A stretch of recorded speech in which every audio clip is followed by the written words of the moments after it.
Years after falling ill, my wife and daughter returned with intentions to take over my house. But let's go back to the beginning. Initially, I received a diagnosis of advanced Hodgkin's lymphoma, a surprise considering my active lifestyle, healthy diet, and regular doctor's appointments. The oncologist couldn't pinpoint the exact cause, and with slim chances of survival through rigorous therapy, I was determined to fight. Sitting down with my wife of 15 years, Daisy, and our teenage daughter, Luna, I broke the devastating news to them. Reassuring them of my commitment to combat the disease, I couldn't shake worries about the impact on our family dynamics. The doctor had warned that chemotherapy would be debilitating, mentioning that many marriages don't survive such treatments. That night, I shared my concerns with my wife, Daisy, who promised unwavering support through sickness. Financial stability from good insurance, savings, and a trust fund eased concerns about our fully paid-off house and Luna's college education. A week later, chemotherapy began, taxing my strength. Returning home drained and barely able to manage daily tasks, my wife and daughter stepped in, assisting with meals, housework, and transportation to appointments. 2 grueling months passed, and signs of agitation from my family emerged. Reluctance grew when I asked for help, and my daughter stopped responding to simple requests. The breaking point came when, running late for an early chemo appointment, my wife suggested I take an Uber due to her fatigue. Calling an Uber and the hospital for assistance, the driver was kind, ensuring my safe arrival. Grateful but disheartened by relying on strangers, I returned home to a troubling situation. Confronting my wife and daughter about their behavior, I sensed a chilling demeanor. I asked if they considered me a burden, and with a heavy sigh, my wife admitted feeling overwhelmed. My daughter timidly confessed she hadn't expected me to be so needy during my illness. Realizing it was time to discuss potential solutions, we began a difficult conversation. I proposed the idea of hiring a nurse to assist me a few days a week with daily tasks and accompany me to chemotherapy sessions, anticipating the days when I would be too weak to manage on my own. To make things more convenient, I ordered a wheelchair. Thankfully, my wife and daughter agreed to this plan. Seeking recommendations from the hospital, they sent a nurse who struck a balance between sweetness and sternness. She ensured I never missed a chemo appointment, received medication on time, and crafted a comprehensive care plan, including healthy meals. Despite these efforts to ease their burden, my wife and daughter remained discontent. My wife felt threatened, thinking the nurse was replacing her. I suggested that if she took on the responsibilities of driving me to chemo, filling prescriptions, and ensuring I ate and took medication on time, we could part ways with the nurse. Reluctantly agreeing to this compromise, my wife insisted on finding a male nurse, but I explained there were none on the recommended list, and the current nurse had specific experience with cancer patients. I made it clear that the nurse would only be replaced if my wife and daughter were willing to shoulder her responsibilities. Unhappy with this proposal, my wife argued that I should do more for myself instead of making my condition everyone else's problem. I tried to reason with her, explaining the toll chemotherapy took on my body. In a fit of rage, she stormed upstairs, slamming doors. Choosing to ignore her tantrum, I focused on my recovery. That night, I received a call from my mother-in-law, expressing displeasure about bringing another woman into her daughter's house. Though the house was technically in my name, I explained the necessity of the nurse due to the level of assistance I required. I emphasized that the nurse's presence would be temporary, lasting only for the remaining month of chemotherapy, provided the cancer didn't persist or worsen. While she seemed unconvinced, she eventually left me alone. For about a week after that conversation, things seemed relatively normal as my treatment progressed smoothly. Then, on one fateful day, after returning from a chemotherapy session, a moving truck greeted me as I arrived home, my wife and daughter having packed up their belongings and informed me they were going to stay at their mother's place. Deeply hurt and upset, exhaustion held me back from expressing my feelings properly. The timing of my wife's departure, right after my chemo sessions when she knew I'd be utterly spent and unable to communicate effectively, felt cruel. Seeking clarity, I turned to my daughter and asked if this was truly what she wanted. Her response hit me hard. She said she would rather live with her mother because she found it too difficult to live with me. It was a painful moment watching them leave, tears welling up in my eyes. It was precisely what I had feared when my chemo journey began, feeling unwanted and abandoned. In the midst of my emotional turmoil, my brother stepped in with a solution. He noticed the nurse spending extra time with me that day and inquired if I had any family members nearby who could provide support. Though my brother lived 3 hours away and had 2 young children of his own, he generously offered to take time off from work to stay with me until I could find a more permanent arrangement. Upon his arrival, he was furious about what my wife had done, referring to her as selfish and ungrateful. He pointed out that she had never had to work since our marriage, and I had always ensured she lacked nothing. His time off from work was limited. But he had another suggestion. His wife's sister, Kara, was going through a painful divorce and needed a safe place to stay temporarily. Her soon-to-be ex-husband had been the breadwinner, leaving her with limited financial resources. Kara was also studying radiology at a nearby university on scholarship, and my home was conveniently closer to the university campus, making it an ideal solution. Agreeing to the arrangement, I assured my brother that Kara wouldn't have to pay rent since she'd already be putting up with me. My wife and daughter had taken almost everything, leaving only the bed and a few dresses.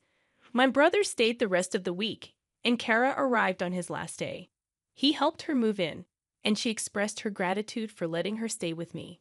Kara promised to be considerate, clean up after herself, and assist where needed. In the weeks that followed, things went relatively smoothly. I missed my wife and daughter, but it appeared that I was the only one feeling that way because they didn't even bother to call or check up on me. Kara's presence proved to be a tremendous help. She took care of grocery shopping, handled most of the cleaning, and even assisted with meal preparation. Throughout this time, she never uttered a single complaint. About a month and a half after my wife's departure, I received the news that I was cancer-free, a momentous occasion celebrated by ringing the bell at the hospital. My nurse asked me now that I was essentially cured. My immediate decision was to file for a unilateral divorce, freeing myself from a marriage that had proven unsupportive during my challenging journey. With the divorce proceedings in motion, my focus shifted toward the next crucial step, recovering from cancer. Slowly but surely, I began to regain my strength. My hair grew back, my scars started to heal, and I was putting on weight, while sticking to my healthy meal regime for the most part. I allowed myself some cheat days to savor the favorite meals I had missed during my illness. It's been 6 months since I've been declared cancer-free, and I believe I'm finally ready to move on with my life. I made a call to my old job, and they're willing to rehire me for remote work if I choose to return. I think I'll take them up on the offer because I'm planning to move away. While I have an attachment to my house, there are too many painful memories here. I yearn for a fresh start with something smaller. My wife doesn't know it yet, but I'm planning to give the house to Kara. She came through for me when I was at my lowest, showing immense kindness even though we were practically strangers. She's free to sell it if she wishes. I no longer want anything to do with it, especially if it means my wife or daughter could lay claim to it. My new place is in a quiet neighborhood in the countryside, and I'm eagerly looking forward to this new beginning. Update number 1. Hey wife and daughter. It's been over a year since my initial diagnosis, and I've settled into my new place and neighborhood nicely. There are plenty of friendly folks around here, and I've made friends with my neighbors, including Sophia, who lives across the way. She's a widow who lives alone, with her kids scattered across the country, visiting only during Christmas and her birthday. Sophia invited me to her porch for drinks and conversation, and she shared the heartbreaking story of losing her husband to lung cancer. She emphasized how important life insurance was for her family's financial security. During our conversation, I opened up about what happened with my wife and daughter. Surprisingly, I still hadn't heard a word from them, but I've come to terms with it. I've been spending my time pursuing new hobbies, particularly woodworking, and I'm starting to build up a collection of tools. One day, when I returned from the hardware store, Sophia informed me that she had noticed some people hanging around my house. Fortunately, they didn't do anything harmful or steal anything, but they did approach the door, knock a few times, wander around the house, and eventually waited in their car. Sophia considered calling the sheriff's office, but decided against it, thinking they might be family. I asked her to describe them, and her description matched my wife and daughter. I couldn't fathom how they had found my new residence, as only my brother and his wife knew my current address. It left me wondering why they were looking for me after leaving almost a year ago without looking back. Sophia assured me that if they returned, I shouldn't come out, and she would handle the situation. Frankly, I had no desire to interact with them after they abandoned me. During my lowest point, later that night, I called my brother, who informed me that my wife and daughter had been harassing Kara and her roommate at my old house. Fortunately, Kara had documented proof that the house was now in her name, and she had explained that she had bought it for me, a smart move on her part. I felt bad that Kara had to go through this ordeal because of my family, so I called her directly to apologize. Hopefully, the next time they come around, I can resolve the situation for good. As for my wife, I'm not sure if she's aware of the unilateral divorce. My lawyer sent a copy to her mother's house, but it's possible they mistook it for junk mail. Regardless, I've reached a point where I no longer care. She and I are no more. Update number 2. My wife and daughter showed up at the house again, but this time it was earlier in the day while I was working. I heard the knock and decided to check the security cameras, and sure enough, it was them. My ex-wife looked just as I remembered her, but Luna had grown significantly. She was practically a young woman now.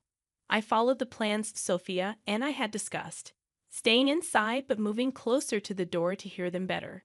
Sophia, ever the good neighbor, came over to greet them and introduced herself. My wife asked if she knew a man named Charlie who used to live there. Sophia sounded just as baffled as I was and questioned her use of used to. My wife explained that her husband, not ex-husband, had lived in this house before his recent untimely death following an extended hospital stay. My jaw hit the floor at this revelation because, to my knowledge, there was no record of my death anywhere, especially not at the hospital where I underwent treatment. My wife went on to claim that they were the next of kin, implying that the home was rightfully theirs. Sophia informed them that someone named Charlie did live there for a while, but clarified that he was a divorcee. She also shared that during our time as neighbors, I had informed her that my wife had left me, and I had filed for a unilateral divorce. Sophia added that, as far as she knew, I intended to bequeath all my assets to charity, since I had no other family besides my brother. This was why she found it strange to see 2 women snooping around my house. The conversation fell into an uncomfortable silence before Sophia inquired if they had a death certificate or a will. They replied in the negative. Sophia explained that once they had those documents, they could take them to the county's record office. If they were indeed the rightful owners of the property, they could then get the deed in their name. My wife did not take kindly to this suggestion. She asked Sophia who she thought she was and started screaming, asserting that Sophia had no authority to interfere in her affairs. She also accused Sophia of being nosy and demanded that she mind her own business. Feeling a deep sense of embarrassment, the people in this neighborhood had been nothing but kind to me, and here my ex-wife was making a scene and disturbing their peace. Part of me wanted to go out there and give her a piece of my mind, but I chose to stick with our plan. Sophia, bless her heart, apologized to them and explained that she was merely trying to be helpful. She returned to her own home, and shortly after, my ex-wife and daughter left.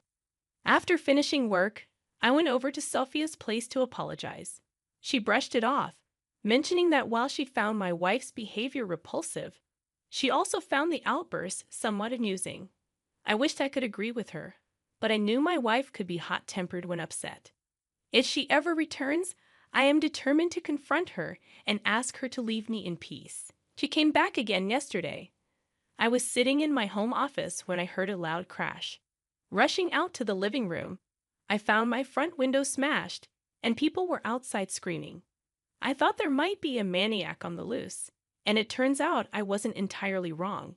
It was my ex-wife. She had smashed my window, and my neighbors were out there trying to stop her.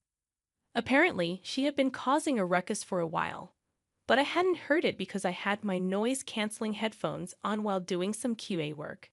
Frankly, I wouldn't have heard her even if I hadn't paused the music for a break. When I got outside, two of my elderly neighbors were doing their best to restrain my ex from causing more damage. Both she and Luna were holding bats, and they had already broken a few of my potted plants. I grabbed her by the arm and asked if she had lost her damn marbles.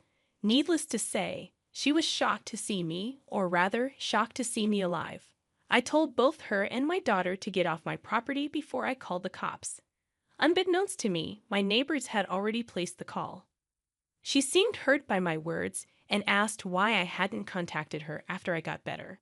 She insisted that she and Luna would have come back. I told her that when we got married, we made vows to stand by each other in sickness and health, and she broke those vows. I wanted nothing to do with her anymore. She's no longer my wife. I sent the divorce papers months ago. I asked her again to leave. Then she asked about her daughter and mentioned that she's going to college next year and she can't afford the tuition on her own. I replied, "Your daughter was fine with abandoning me too, and I'm ready to give up all my parental rights to you. You should have thought of that before you abandoned me. I don't want anything to do with either of you." After hearing that, she went from upset to angry, calling me selfish and heartless, which I found rather amusing given the circumstances. "You're the last person who should be calling anyone selfish." I screamed back, called her an entitled jerk, and made it clear that I'd ensure she never got a dime from me again. Then she swung at me with a bat just as the cops showed up. They immediately arrested both her and my daughter. They asked if I wanted to press charges, and of course I did. My ex and daughter started crying loudly as they were loaded into the back of the police car, but I felt no sympathy for them. I had everything that happened on camera, including my wife smashing the window, and I had already submitted it to the police. After work, I ordered a new window and cleaned up the glass. Someone will be coming to deal with it tomorrow, but for now, a rigged-up tarp is keeping out the elements. Sophia gave me some buckets to put my plants in until I can replace the pots. Curious about what had brought my ex-wife back, I did some digging. It turns out her mom passed away 2 months ago, and they found out that the house they had been staying in didn't belong to her or her husband. It belonged to his cousin. The cousin decided to kick them out because he wanted to sell it. With both of my ex-wife's parents now gone, she and her daughter sold most of their parents' belongings and had been living in a motel for a while. When they came back to our old home and saw Kara there, they assumed I had died and went snooping around for recordings of my assets and purchases, which is how they found me. Regardless, they're facing charges of vandalism, attempted break-in, and attempted assault. Since Luna is a minor, she's receiving community service, but my ex-wife is facing time behind bars, as this was clearly premeditated. I'm considering obtaining a restraining order as well. At least for now, I won't have to worry about her for a good long while. In a serene neighborhood on the edge of New York, the golden leaves of autumn began to twinkle, setting a picturesque scene. Jenna Miller, now aged 66, gazed out from the expansive window of her living room, her mind drifting back to transformative events some 42 years prior, times of familial strife that reshaped her life forever. These memories included disagreements with her mother-in-law, friction with her sister, and a heartfelt farewell to her beloved father. Outside, her 10-year-old granddaughter Rosa was playing. With her long Miller hair and keen, intelligent eyes, Rosa bore a striking resemblance to a younger Jenna, not just in looks but in her thoughtful and kind demeanor. "Rosa, come here," Jenna called out gently. Obediently, Rosa ran over, her face flushed from play. "What is it, Grandma?" she asked, curiosity lighting up her features. As Jenna wiped the sweat from Rosa's forehead, she proposed, "Shall I tell you about when I was about your age?"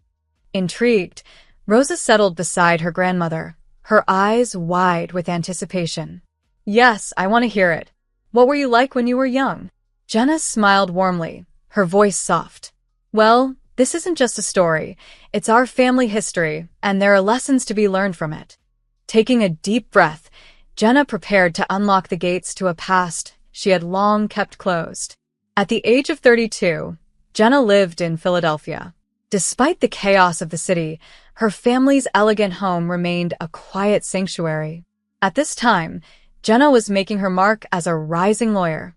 Her father, Max Miller, aged 60, had recently retired as a history professor from Columbia University. Jenna's younger sister, Isabella, 5 years her junior, was the social butterfly of the family. Working at an advertising agency, Isabella was more dedicated to her social life than her career. Their mother, Megan, showed a clear preference for Isabella, often overlooking Jenna.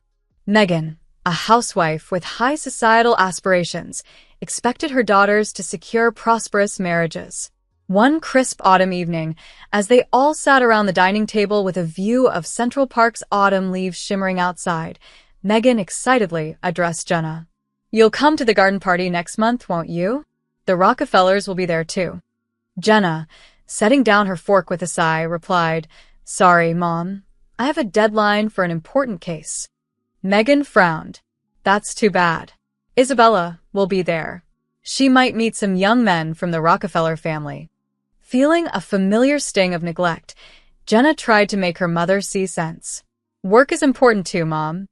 "Yes, but," Megan chided, "you're already 32. It looks bad to still be single at your age." Isabella, ever the tease, chimed in. "That's right, big sister. You won't attract anyone if you're all about work." As Jenna quietly cleared the plates, only her father, Max, offered a look of understanding. The next day, Jenna and Max took a walk in Central Park, where the trees were just starting to show their autumn colors.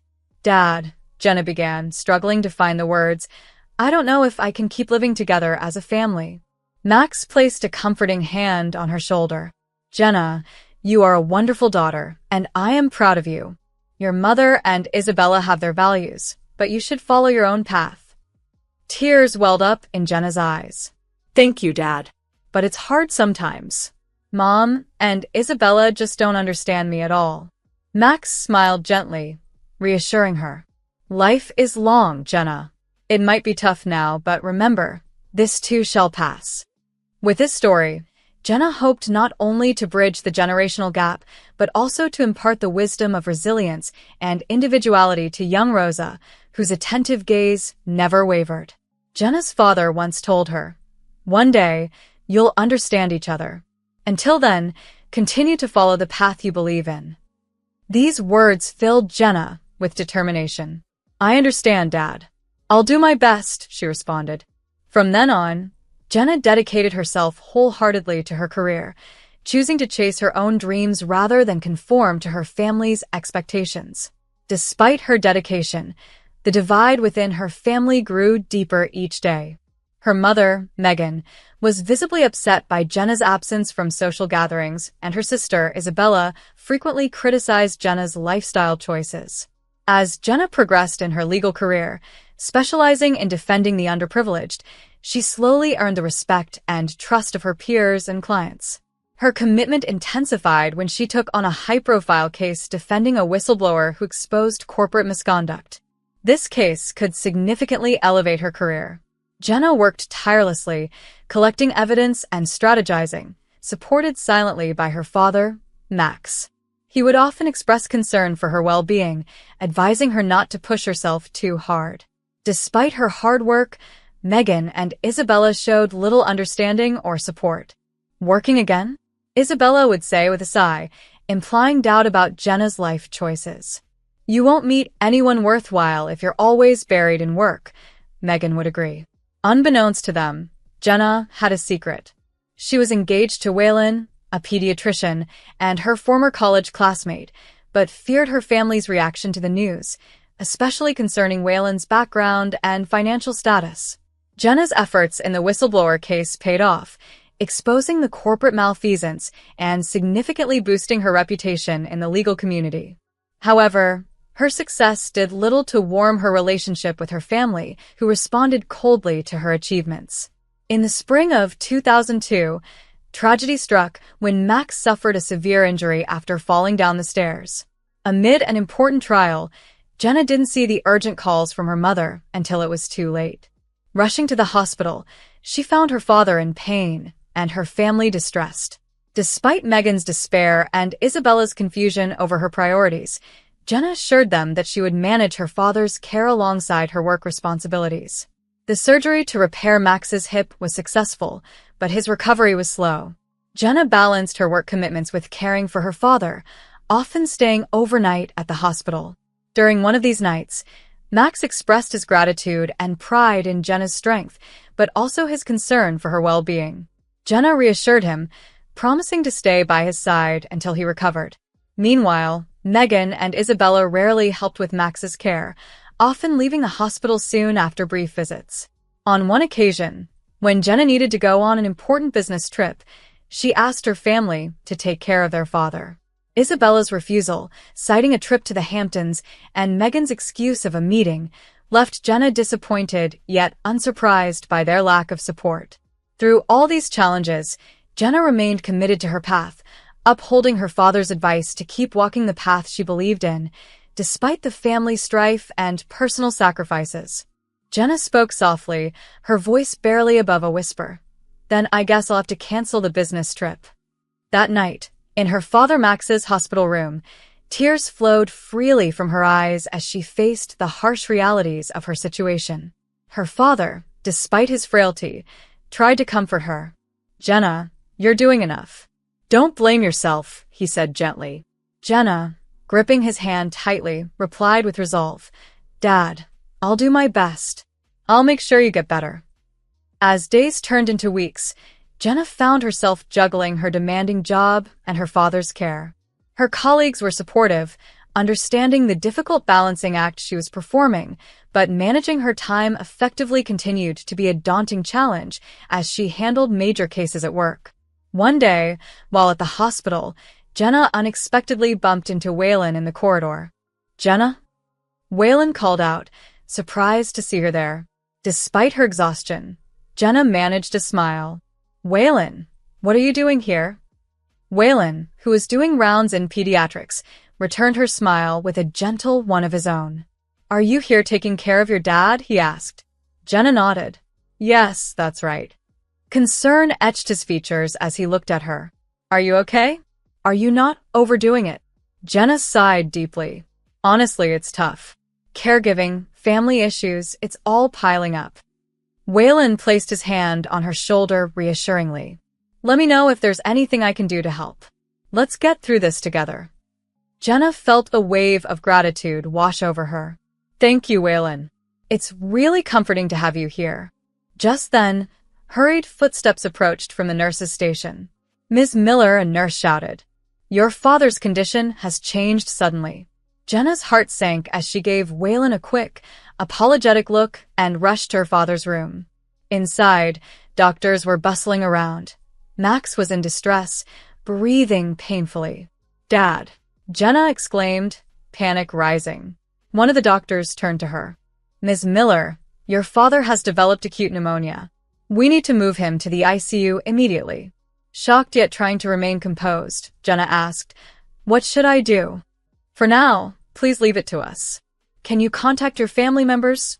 the doctor instructed. Jenna nodded shakily and took out her mobile phone. Despite her reluctance, she knew this was not the time for hesitation. "Mom," she said into the phone, "Dad's condition has suddenly worsened. Come to the hospital right away." Megan's voice, full of surprise and anxiety, promised swift action. Jenna contacted Isabella similarly, who responded with a rare, serious tone. Hours later, the whole family gathered in front of the ICU, listening as the doctor explained, "Ms. Miller, your father's condition is stable now, but it is still critical. The next few days will be crucial." Megan broke down crying, and Isabella was also in tears. Jenna stood quietly, a storm of emotions raging within her. That night, Jenna decided to stay at the hospital while Megan and Isabella went home tired. Alone in the quiet in front of the ICU, Jenna felt a presence sitting next to her. Turning, she saw Waylon. "Waylon," she said, surprised. Waylon smiled gently. "I thought you might be here alone." Overwhelmed with gratitude, Jenna thanked him. Waylon quietly took her hand. "Let's get through this together. I'm here for you." For the first time, Jenna allowed herself to express her emotions freely. She buried her face in Waylon's shoulder and began to cry quietly. Waylon hugged her gently, offering silent support. That night, Jenna confronted her own vulnerabilities, which she had long kept sealed away. For the first time, she truly accepted that she didn't need to bear everything on her own. The next morning, Jenna received news that her father's condition had slightly improved. She sighed with relief as she looked out the window at the sunrise, signaling the start of a new day. "Dad, please get better. Let's all be happy together as a family again," she vowed quietly. At that moment, the importance of family bonds felt stronger than ever before. Though Max's condition fluctuated and full recovery seemed far off, Jenna visited the hospital daily, supporting her father during his rehabilitation. One day, the doctor called Jenna into his office with a grave expression. "Ms. Miller, we have the results of your father's tests," he began carefully. "I'm sorry, but we found late-stage pancreatic cancer." Jenna was left speechless, the weight of the news anchoring her to the spot, as she absorbed the dire implications for her beloved father. Jenna listened quietly as the doctor continued, his voice low. "We found the cancer during the tests for his fracture. It's quite advanced, unfortunately. There's little hope for effective treatment." A sense of despair washed over Jenna as she asked, her voice trembling, "How much time does he have?" The doctor sighed deeply. "It's hard to say exactly, but probably between 8 months to a year." Holding back tears, Jenna resolved to cherish the time left with her father. She made the difficult decision to quit her job and devote herself fully to caring for him. Her partner, Waylon, understood her decision completely. "Jenna, I understand how you feel," Waylon said kindly. "Take the time you need. Your place is always open here." "Thank you, Waylon," Jenna said, filled with gratitude. "That really helps." However, Megan and Isabella's reactions were less supportive. "Jenna, are you crazy?" Isabella said in dismay, shocked by her sister's decision to leave her career. "To throw away your career like that." Megan agreed. "That's right, Jenna. What are you planning to do after Dad passes? How will you live?" Jenna responded, suppressing her sadness and anger. "Mom, Dad's well-being is what's important right now. Don't worry about me." Though she had quit her job, Jenna had Waylon's support and could afford to pause her career. Yet, she hadn't found the right moment to discuss this with her family. One day, while Jenna was tending to Max in the hospital room, he quietly opened his eyes. "Jenna," Max called out in a weak voice. "Dad, is something wrong?" Jenna asked gently. Max smiled faintly. "No, just there's something I want to tell you." Jenna leaned in. "What is it, Dad?" "About your fiancé." "I know about him," Max said slowly. Jenna stared at her father in surprise. "What? How?" Max gently held his daughter's hand. "Jenna, I like to think I know you well. Seeing you happy, I suspected there must be someone. Was his name Waylon? Can you tell me about him?" Mixed with surprise and relief, Jenna began to talk to her father about Waylon, their meeting, how they understood each other, and their dreams for the future. The more she spoke, the brighter her expression became. Max listened intently, pleased. "I'm happy to see you so happy," he said. "But why didn't you tell Mom and Isabella?" After a brief silence, Jenna quietly answered, "I was afraid of how they would react. I thought they might make an issue of Waylon's family background or wealth." Max sighed deeply. "I see. Certainly, those two can be a bit biased in their thinking. But Jenna, your happiness is what's most important. They'll come to understand that eventually." "Thank you, Dad. But I still need a little more time," Jenna said, encouraged by her father's words. Max nodded. "Understood. I trust your judgment." He then seemed to remember something else. "That's right, Jenna. There's something I need to tell you." "What is it, Dad?" Jenna leaned in. I've paid for your wedding and the down payment for your new apartment, Max said, his voice tinged with pride. Jenna was shocked. But Dad. Seeing his daughter's reaction, Max smiled. Surprised? Actually, I've been saving a little ever since you became a lawyer. For your future. Jenna was at a loss for words, feeling a warmth in her chest from her father's deep affection. Max continued, I want you to be happy with Waylon. You can be happy. I can see that. Dad, thank you so much, Jenna replied, holding back tears as she gripped her father's hand. I promise I will be happy. Max smiled faintly. I'm glad to hear that. But, Jenna, there's one more thing I'd like to ask. Anything, Dad, Jenna replied earnestly. Max hesitated for a moment before speaking quietly. It's about your mother and Isabella. Could you forgive them? Jenna stared at her father in surprise, but Max continued. They have their circumstances, especially your mother, he explained carefully. Actually, she had a tough time when she was young. Your mother's family was very strict. She was never allowed to pursue her own dreams and was always forced to meet the expectations of those around her. And unknowingly, she directed that suffering towards you and your sister. For the first time, Jenna learned about her mother's past and was struck by complex emotions. I never knew that, she murmured. Max continued. Isabella has also been strongly influenced by your mother. They don't understand the pain. His voice trailed off as he recalled the past, his eyes narrowing as he shared these revelations. Jenna listened quietly, the new knowledge reshaping her understanding of her family dynamics. As Jenna learned about the complex histories and struggles of her family, it gave her a fresh perspective on their behaviors and interactions. Her father, Max, held her hand gently, imparting a piece of heartfelt advice. I'm not asking you to understand them completely, he said softly, but if there's a chance for reconciliation, I hope you'll cherish it. Family is irreplaceable after all. Jenna nodded slowly, absorbing his words. I understand, Dad. I can't promise anything, but I'll try.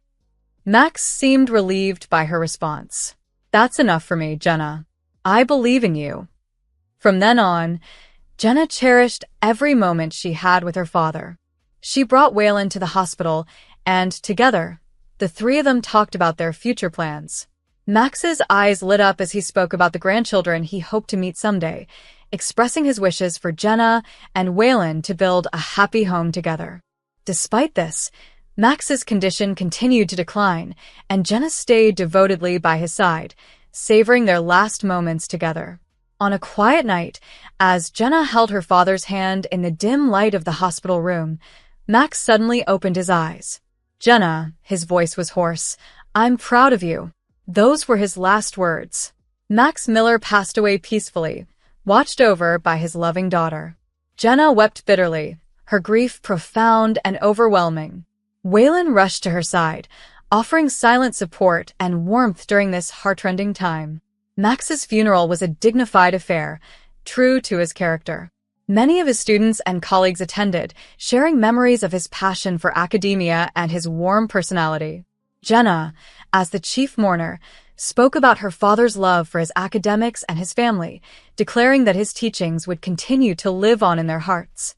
However, Megan and Isabella appeared restless during the funeral, frequently checking their phones and engaging in casual conversation with other attendees.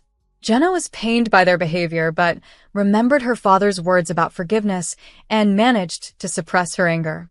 After the funeral, as the family gathered privately, Megan and Isabella made a shocking announcement. Jenna, about Dad's inheritance, Megan stated coldly. Isabella and I will inherit everything. Stunned, Jenna responded. What did you say? Isabella added smugly, pulling out a document. There's a will too. Look. She thrust it in front of Jenna. Jenna took the will with trembling hands. It clearly stated that all the inheritance was to be left to Megan and Isabella. However, Jenna noticed that the signature differed significantly from her father's usual handwriting. This isn't Dad's handwriting, Jenna began carefully. Megan's complexion changed. What are you talking about? Of course, it's Dad's signature. Isabella quickly made excuses. Right after Dad was hospitalized, Mom and I went to his room and had him write it. He agreed right away not to leave anything to you. Holding back her anger, Jenna replied, Dad would never do such a thing. That's impossible. Megan raised her voice. Shut up. You can't leech off us. Isabella chimed in. That's right. You've been acting all high and mighty, taking care of Dad, but in the end, he liked us better than his boring, serious daughter. Deeply hurt yet striving to remain composed, Jenna remembered her last conversation with her father and took a deep breath. Mom, Isabella, she said quietly yet firmly, if this is truly Dad's will, I will respect it, but I will have a lawyer verify if this is his signature. Megan's face contorted. There's no need for that. It's already decided. Isabella scoffed. Yeah, it's too late for you to start scrambling for scraps now. Jenna stood up quietly. I understand. I can no longer live with you all. I'm leaving. Megan said triumphantly. That's right, leave, and don't ever show your face again. As Jenna silently began to pack her things, the last shred of affection she held for her family disappeared. Yet, she remembered her father's advice on reconciliation. Before leaving, she turned and said, This is how you treat Dad's memory? I can never forgive this. The heavy door closed behind her with a final thud, marking the end of her old life and the beginning of a new chapter, one where she would carry the memories of her father and strive for the happiness he had wished for her. Jenna paused, then added softly, I hope one day we can understand each other. Megan and Isabella briefly showed a flicker of regret, but their expressions quickly hardened. Leave and never come back, Megan said finally. Jenna left her childhood home, stepping into the cold night air. She stayed with her fiancé Waylon, who supported her through this tough time. Jenna, it's okay. I'm here for you, he reassured her. A week later, Jenna received a call from her mother, Megan, who accused her of taking money from her father's account. Jenna explained calmly that her father had used it for her wedding and new home. Shocked, Megan and Isabella realized they were left with almost nothing besides the family home. Megan pleaded for help, claiming they had made financial commitments they couldn't meet. Jenna, recalling their insensitivity at the funeral, responded firmly, It's too late for apologies now. From now on, you'll have to live on your own. Months later, Jenna and Waylon started their new life in the home her father had prepared for them. They held a small but heartfelt wedding, honoring her father with a photo on the altar. 6 years later, while walking in the park, Jenna felt content and connected to her father's memory. Her phone rang. It was Isabella's daughter, asking for help. Despite past grievances, Jenna decided to offer support, reflecting her father's teachings about the enduring nature of family bonds. Waylon supported her decision, affirming the value of compassion and understanding, even in complex family dynamics. At 66, Jenna had built a successful career as a lawyer, renowned for helping many in need. Now, seated beside her was her 10-year-old granddaughter, Rosa.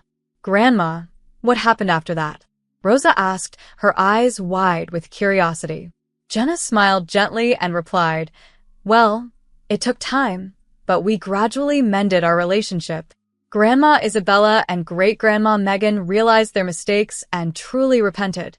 Now, we all get together sometimes as a family.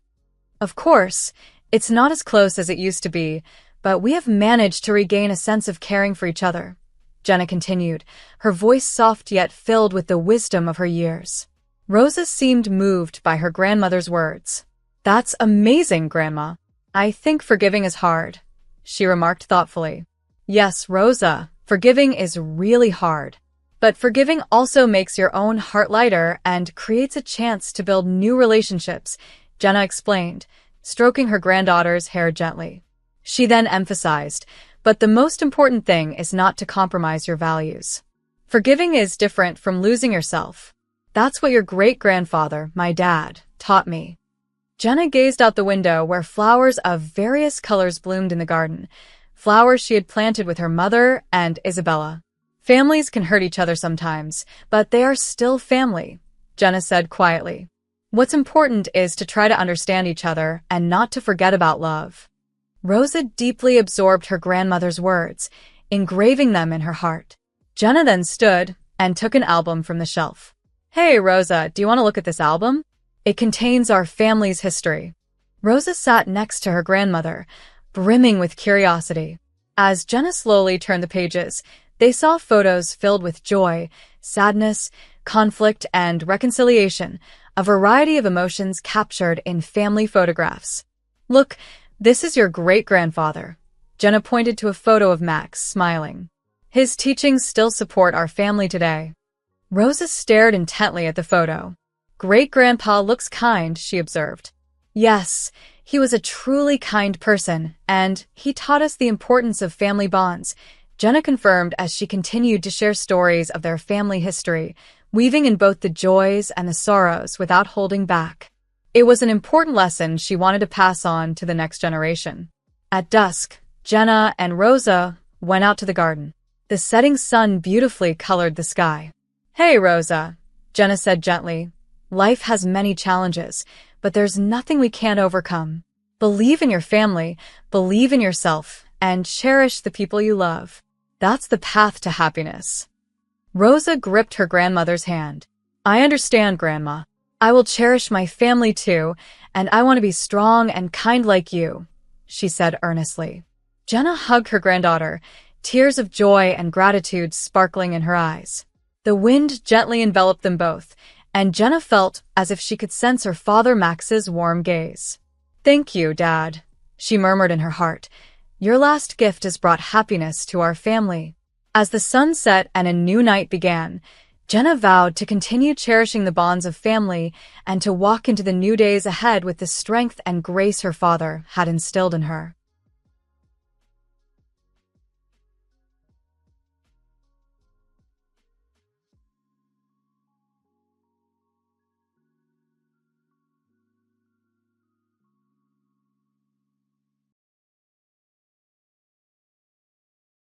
On the top floor of a luxurious hotel in North Philadelphia, the Aristocrat Hotel, lies a restaurant renowned for its breathtaking nighttime views of the city.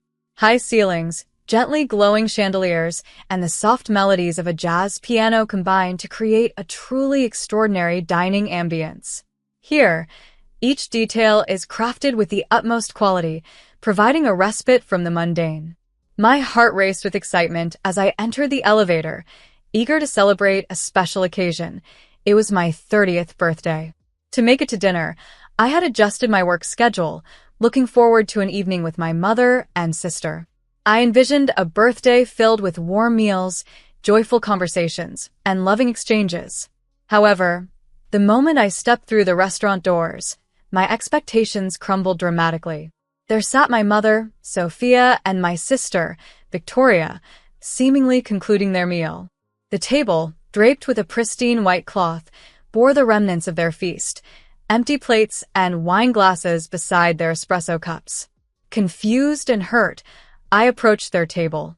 "Mom? Victoria?" I called out, my voice trembling. They looked up, seemingly unfazed. "Oh, Raina, you're here." My mother's voice was calm, devoid of surprise. "What do you mean?" "We had plans," I managed to say, my voice hoarse. "Yes, we thought you were too busy, so we started without you," she replied as if it was the most natural thing. Feeling a knot in my chest, I protested, "But I told you I was coming." "We weren't sure you'd actually make it, and we didn't want to waste the reservation," my mother explained nonchalantly. Speechless, I watched as Victoria casually pushed the bill towards me. "Here, Raina, it's your turn to pay," she said, a smirk playing on her lips. "You're joking, right?" I stammered, disbelief washing over me. "No joke," Victoria chuckled. "You're doing well at work. You can handle this." Stunned, I replied, "But it's my birthday. Why should I be paying?" "You earn the most, Raina." "It makes sense," Victoria reasoned, as if it justified their actions. My mother, maintaining her graceful composure, added, "You're always so busy, dear. It's hard to make time for family, isn't it? So, at least entertain us today." I stood there, dumbfounded. All my life, I had strived to excel, attending school, earning scholarships, and climbing the corporate ladder, all while supporting my family and even paying for Victoria's university fees. Yet, here I was, on what should have been a joyous occasion, feeling more like an outsider than a celebrated family member. This dinner, meant to be a celebration, had turned into a stark reminder of the emotional distance that success can sometimes bring. Being treated this way by my own family was heartbreaking. They seemed oblivious to my emotions. "I can't," I muttered under my breath. "What?"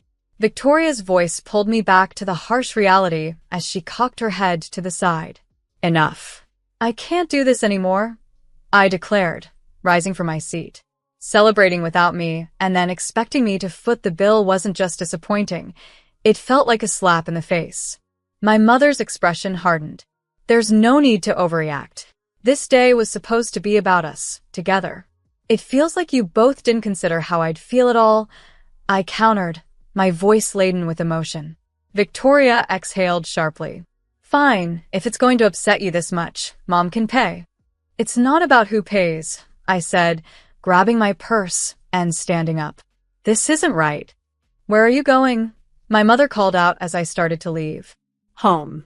"I don't see any reason to stay," I replied, my voice steady but cold. "Wait, Reina, are you seriously this upset?" "It was just a little joke," Victoria protested, her tone edging into desperation.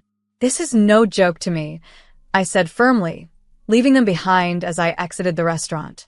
The chilly night air greeted me, sending shivers down my spine. I pulled out my smartphone and sent a quick message to my fiancé, James. "Can we meet sooner? I need to see you now." Trying to hold back tears, I navigated through the bustling streets of Philadelphia, feeling isolated despite the glamorous city lights and the cheerful chatter around me. My phone vibrated. James had replied, "I'm here for you. Where are you?" His words made the tears I'd been holding back spill over. "I just left the Aristocrat Hotel. I need to see you now," I typed hastily, my fingers trembling with each tap. Soon after, James called. "Reina, what happened?" Please, I need to see you right now. "I'm on my way. I'll be there in 5 minutes," he assured me, and knowing he was coming made it slightly easier to breathe. When a black SUV pulled up beside me shortly after, the driver's window rolled down to reveal James's concerned face. Without a word, I opened the passenger door and climbed in. "Are you okay?" he asked gently as the door shut. "No, I'm not," I confessed, tears falling once more. James didn't need to ask more. He simply held my hand tightly, his presence a comforting solace. "Should we go home?" he asked after a moment. "No, let's find somewhere quiet," I replied. Understanding my need, James drove us to a quaint cafe tucked away from the city's usual bustle. The cafe was a sanctuary of calm, with soft lighting and a peaceful ambience. We settled into a corner seat, and as James removed his coat, he asked softly, "What happened?" Opening up to him, I recounted the evening's painful events. It was supposed to be a birthday dinner with my family, but when I arrived, they had already finished their meal. They were just having dessert. James listened intently, his eyes never leaving mine. "They said they thought I was too busy," I continued, the hurt evident in my voice. As I shared my story, James's quiet support was a balm to the sharp sting of familial betrayal. He didn't interrupt, just let me speak, understanding more than words could express how much I needed this moment of empathy and kindness. When I arrived, Victoria casually handed me the bill, proclaiming it was my birthday present and that it was my turn to pay. Recounting this to James, my emotions welled up again, anger mixed with deep sadness. "That's awful," James responded in a soft tone. "I can't believe they would treat you like that, especially on your birthday. If they really cared, they wouldn't act this way." I bit my lip, feeling the sting of his words. Just because their family doesn't give them the right to do whatever they want. Should we forgive everything just because we're related? I pondered aloud. James shook his head, his voice firm. Being family doesn't justify hurting someone. It doesn't excuse the pain they've caused you. His understanding and empathy were a revelation to me. "Thank you," I murmured. "For what?" "For really listening to me," I said, feeling a warmth spread through me. James smiled gently. Of course, Raina. You're the most important person to me. Comforted by his words, I began to relax as I sipped my warm latte. I don't think I'd feel better going home now. Maybe we should stay out a bit longer? James suggested. How about we go to a hotel? Or you could come to my place. Let's find somewhere you can forget about today's troubles. Hesitating only for a moment, I realized I didn't want to be alone tonight. Can we go to your place? Absolutely, he said, his smile reassuring. He took my hand, and we left the cafe. The night air was chilly, but James's hand was warm, and the cold didn't bother me as much. We drove to his house, where the atmosphere was immediately welcoming. As James opened the door, a comforting scent greeted us, a blend of woody aromas and a hint of sweet vanilla, as if orchestrated to soothe the soul. Come in, Raina, he said, taking my coat and guiding me into the softly lit living room. The flickering fireplace and the cozy sofa created a serene ambience. It's so comforting here, I remarked. I'm glad to hear that, James replied. Just wait here, I'll be right back. Sitting on the sofa, I took a deep breath. The day's events replayed in my mind, tightening my chest once more. But in the warmth of James's home, the pain began to ebb. A few minutes later, James returned, carrying a surprise.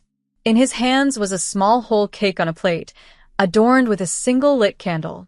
Happy birthday, Raina, he said as I instinctively covered my mouth in surprise. James, I whispered, touched by his thoughtfulness. I wanted to properly celebrate your birthday. It's still an important day. He placed the cake in front of me. Make a wish and blow out the candle.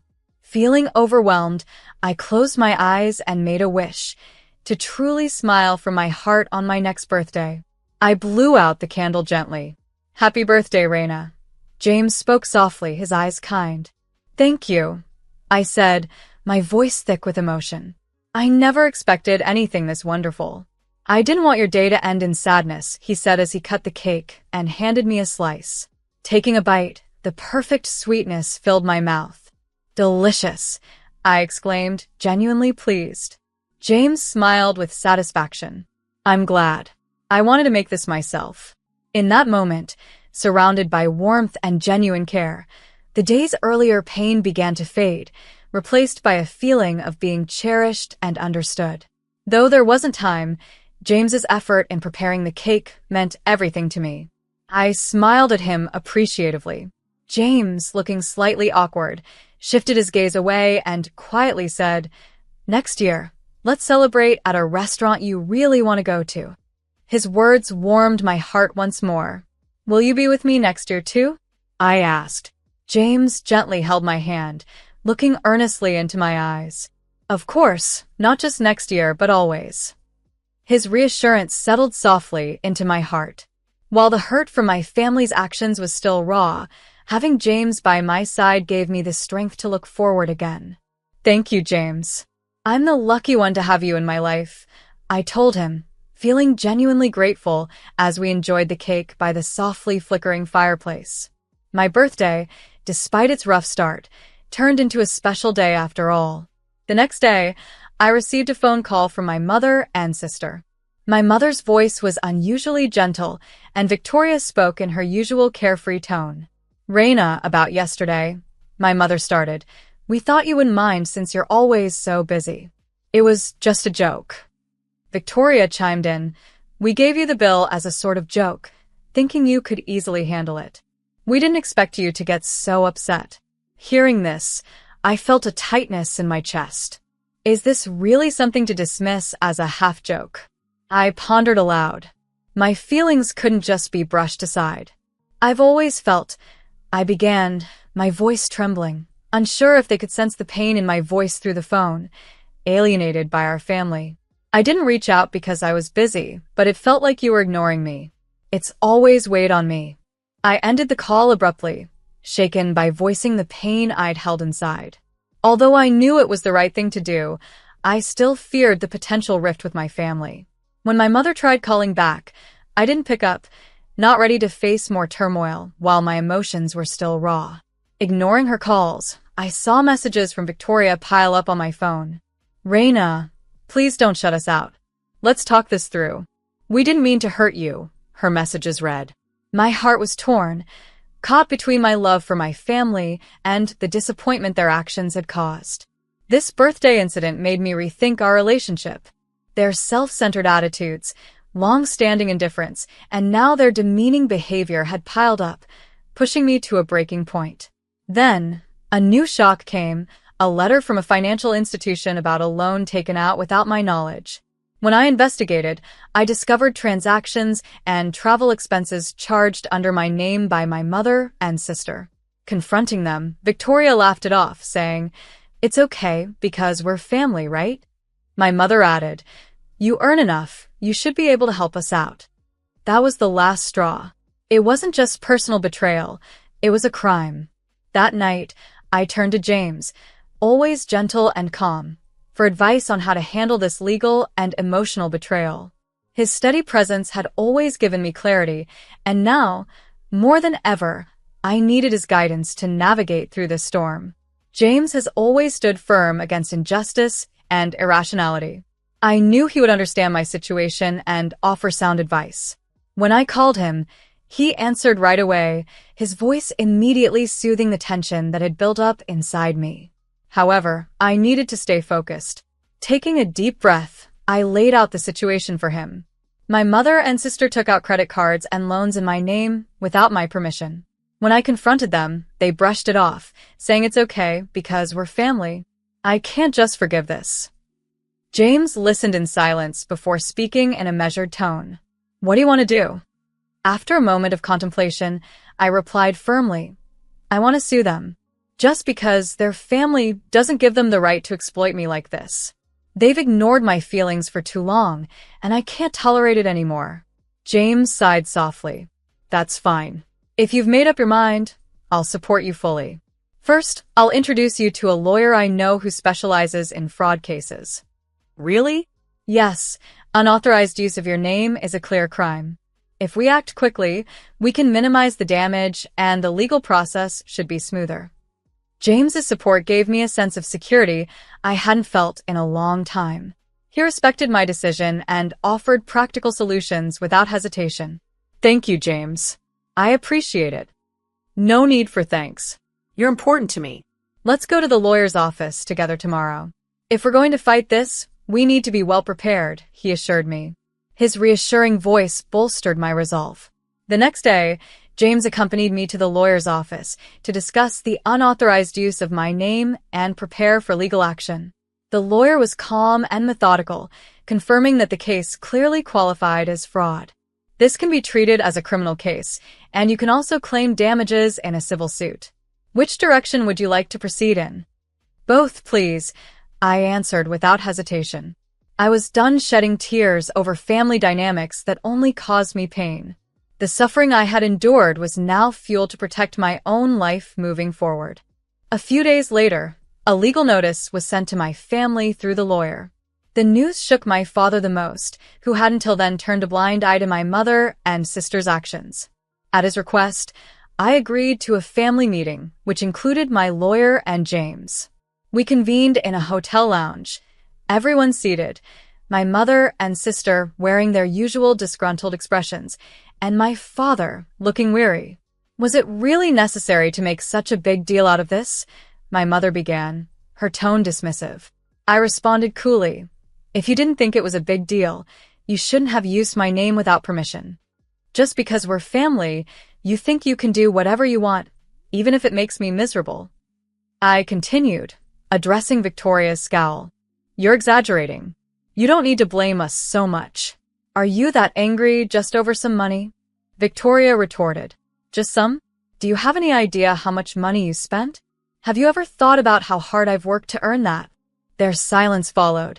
Perhaps they had never considered the effort behind the money they so freely spent. Then my father, who had been quiet, took a deep breath and admitted his own fault. "I was wrong too," he confessed, causing my mother and sister to look at him in surprise. "I've spoiled you both too much." The acknowledgement from my father was unexpected. It seemed, finally, there might be a chance for real understanding and change within our family.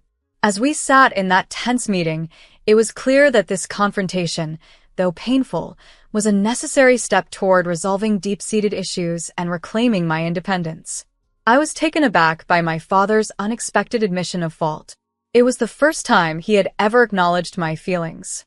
My mother and sister, perhaps finally sensing the depth of the situation, looked down in silence. Ever since I was young, no matter how hard I studied or how well I did at school, it seemed like no one saw me. My mother was always more focused on Victoria, and my father was either too busy with work or too exhausted to give me the attention I craved. My efforts felt invisible, and I often felt profoundly alone. Even when I shared my achievements, the responses I received were indifferent or dismissively brief. Over time, I felt as if my very existence was fading away. My voice trembled as I spoke. "I wish you had noticed sooner." My mother's eyes filled with tears, and Victoria remained quiet, her head bowed. "It's too late now," I continued. "After this, I intend to distance myself from you all." "But we're family," my mother protested weakly. "Family or not, you trampled over my life, didn't you?"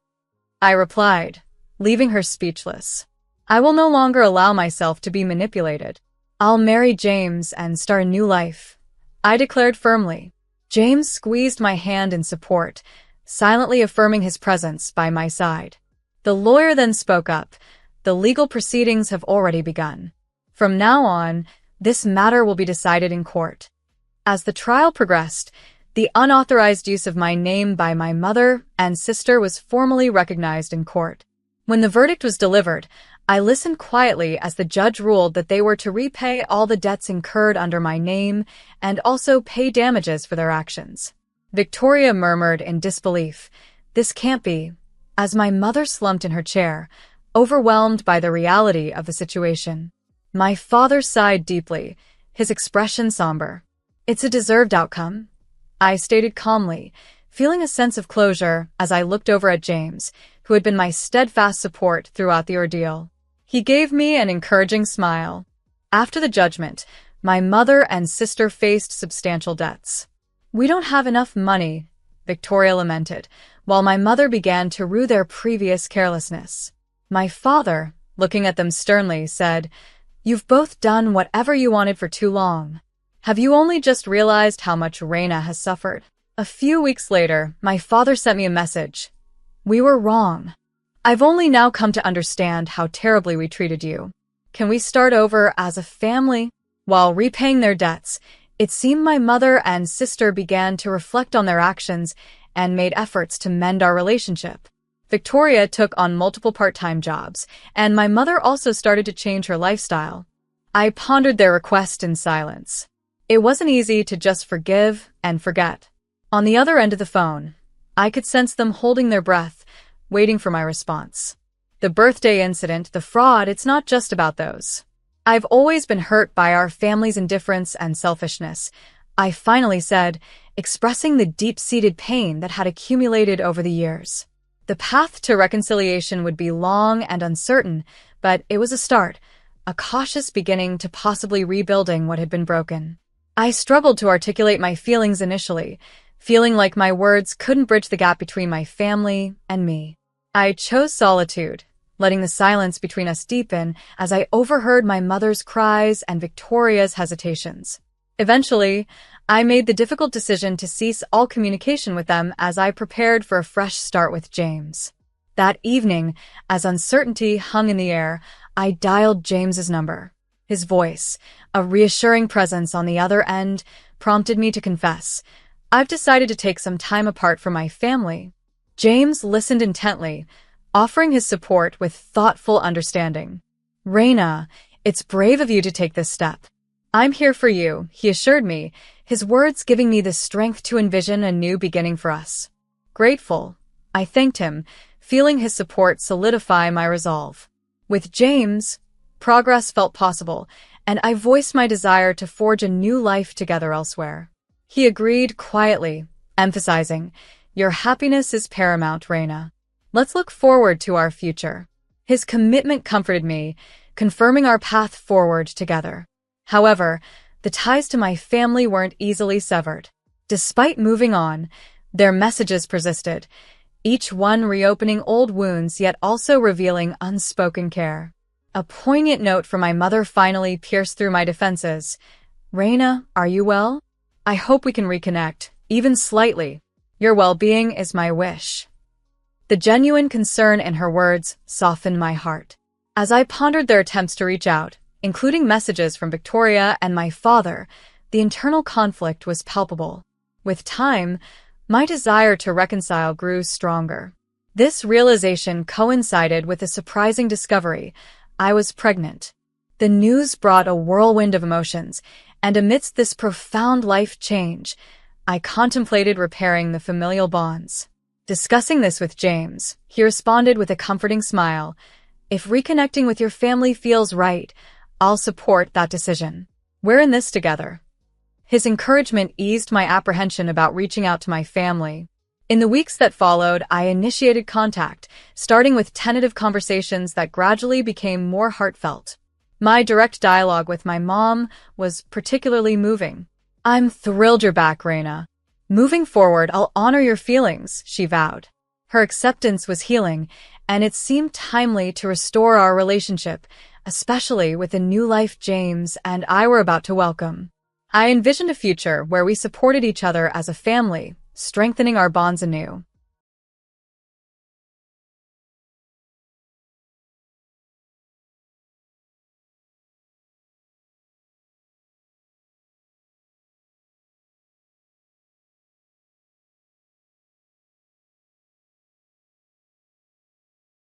Growing up, my life seemed pretty ordinary from the outside. My parents held regular office jobs that paid well enough to sustain a comfortable lifestyle in our cozy suburban home. I arrived first into the family, and 4 years later, my sister Harper was born, marking the beginning of subtle yet profound changes that I wouldn't fully grasp until much later. I vividly recall the morning Harper started school. Our mom was bustling about in the kitchen, a tune on her lips as she meticulously prepared Harper's lunch, complete with a heart-shaped sandwich and a loving note tucked inside. Harper's laughter filled the air, her pigtails dancing with each giggle as she admired her specially crafted meal. Meanwhile, I peered inside my lunchbox, finding nothing but the previous night's leftovers, and a sudden pang of jealousy struck me. Tentatively, I asked Mom if I could have a heart-shaped sandwich too. Without even glancing my way, she dismissed my request, claiming I was too old for such things and, besides, we were supposedly out of bread. I bit my tongue, choosing not to argue even though I knew she had just used bread for Harper's lunch. As time marched on, this pattern of favoritism only became more evident. Whenever Harper had a school event, our mom was always there, cheering the loudest, camera in hand. In contrast, she rarely attended my activities, if at all. One afternoon, while scrolling through Mom's Facebook, the disparity hit me harder than ever.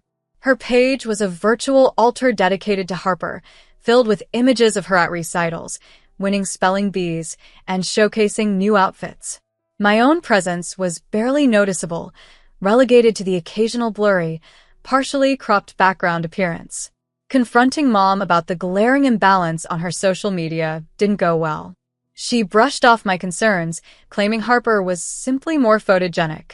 That remark felt like a slap.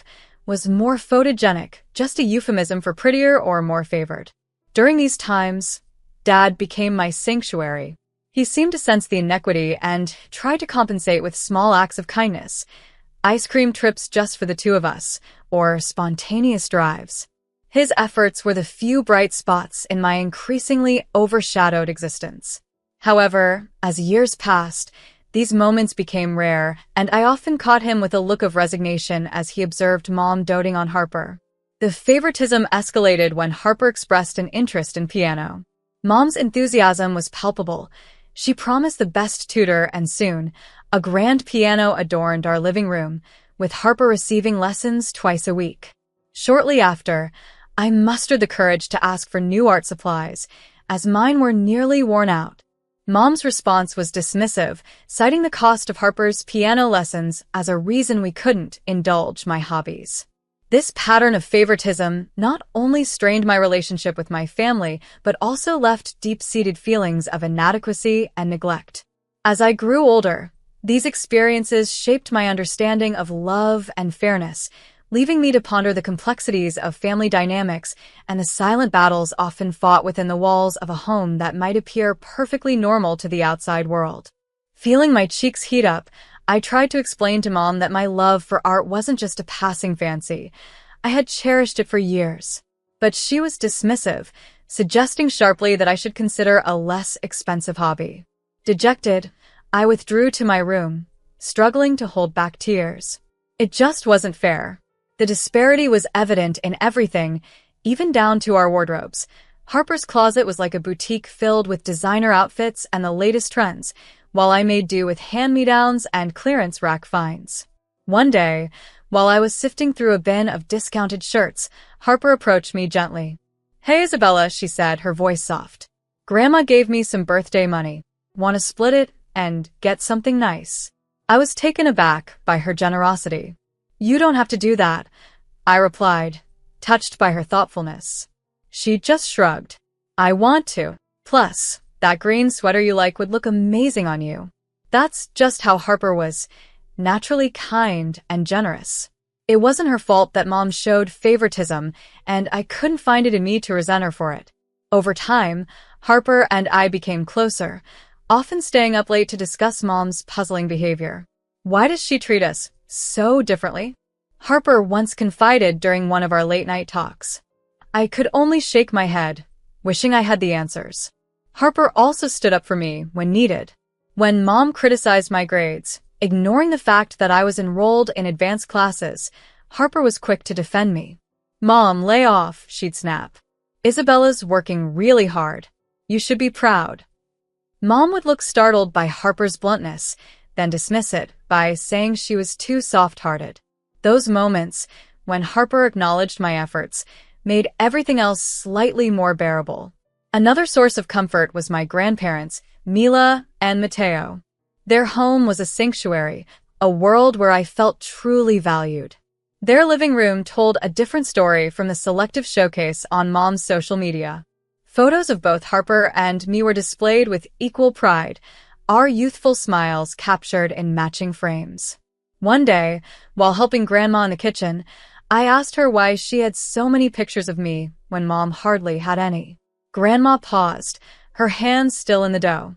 "Oh, sweetie," she sighed, "your mother has always been particular. But don't you think for a second that you're any less special?" Grandpa Mateo's workshop was another refuge. The scent of sawdust and varnish, the soothing hum of his lathe. It felt more like home than my own house. I spent hours there, learning to craft beautiful items from simple blocks of wood. As high school graduation neared, I harbored a small hope that maybe Mom would start to see and appreciate me. But that hope was crushed when my parents announced they couldn't afford to send both Harper and me to college. "We just don't have the budget, Isabella. You'll have to figure something out," Mom said, avoiding my gaze. Distraught, I found myself at my grandparents' doorstep, tears streaming down my face. Grandma enveloped me in a warm embrace as I poured out my heart to them, telling them everything that had been weighing on me. Their comforting presence reminded me that, despite everything, I had a place where I truly belonged and was valued just as much as Harper. After I spilled my heart out, Grandma and Grandpa exchanged a look, one that I couldn't quite decipher. Grandpa cleared his throat gently. "Isabella," he began slowly, his voice filled with something I dared not hope for, "how would you feel if we paid for your first 3 years of college?" I blinked, stunned, half believing I had misheard him. "You would do that?" Grandma gave my hand a reassuring squeeze. "Of course, sweetheart. We believe in you," she said, her eyes warm with conviction.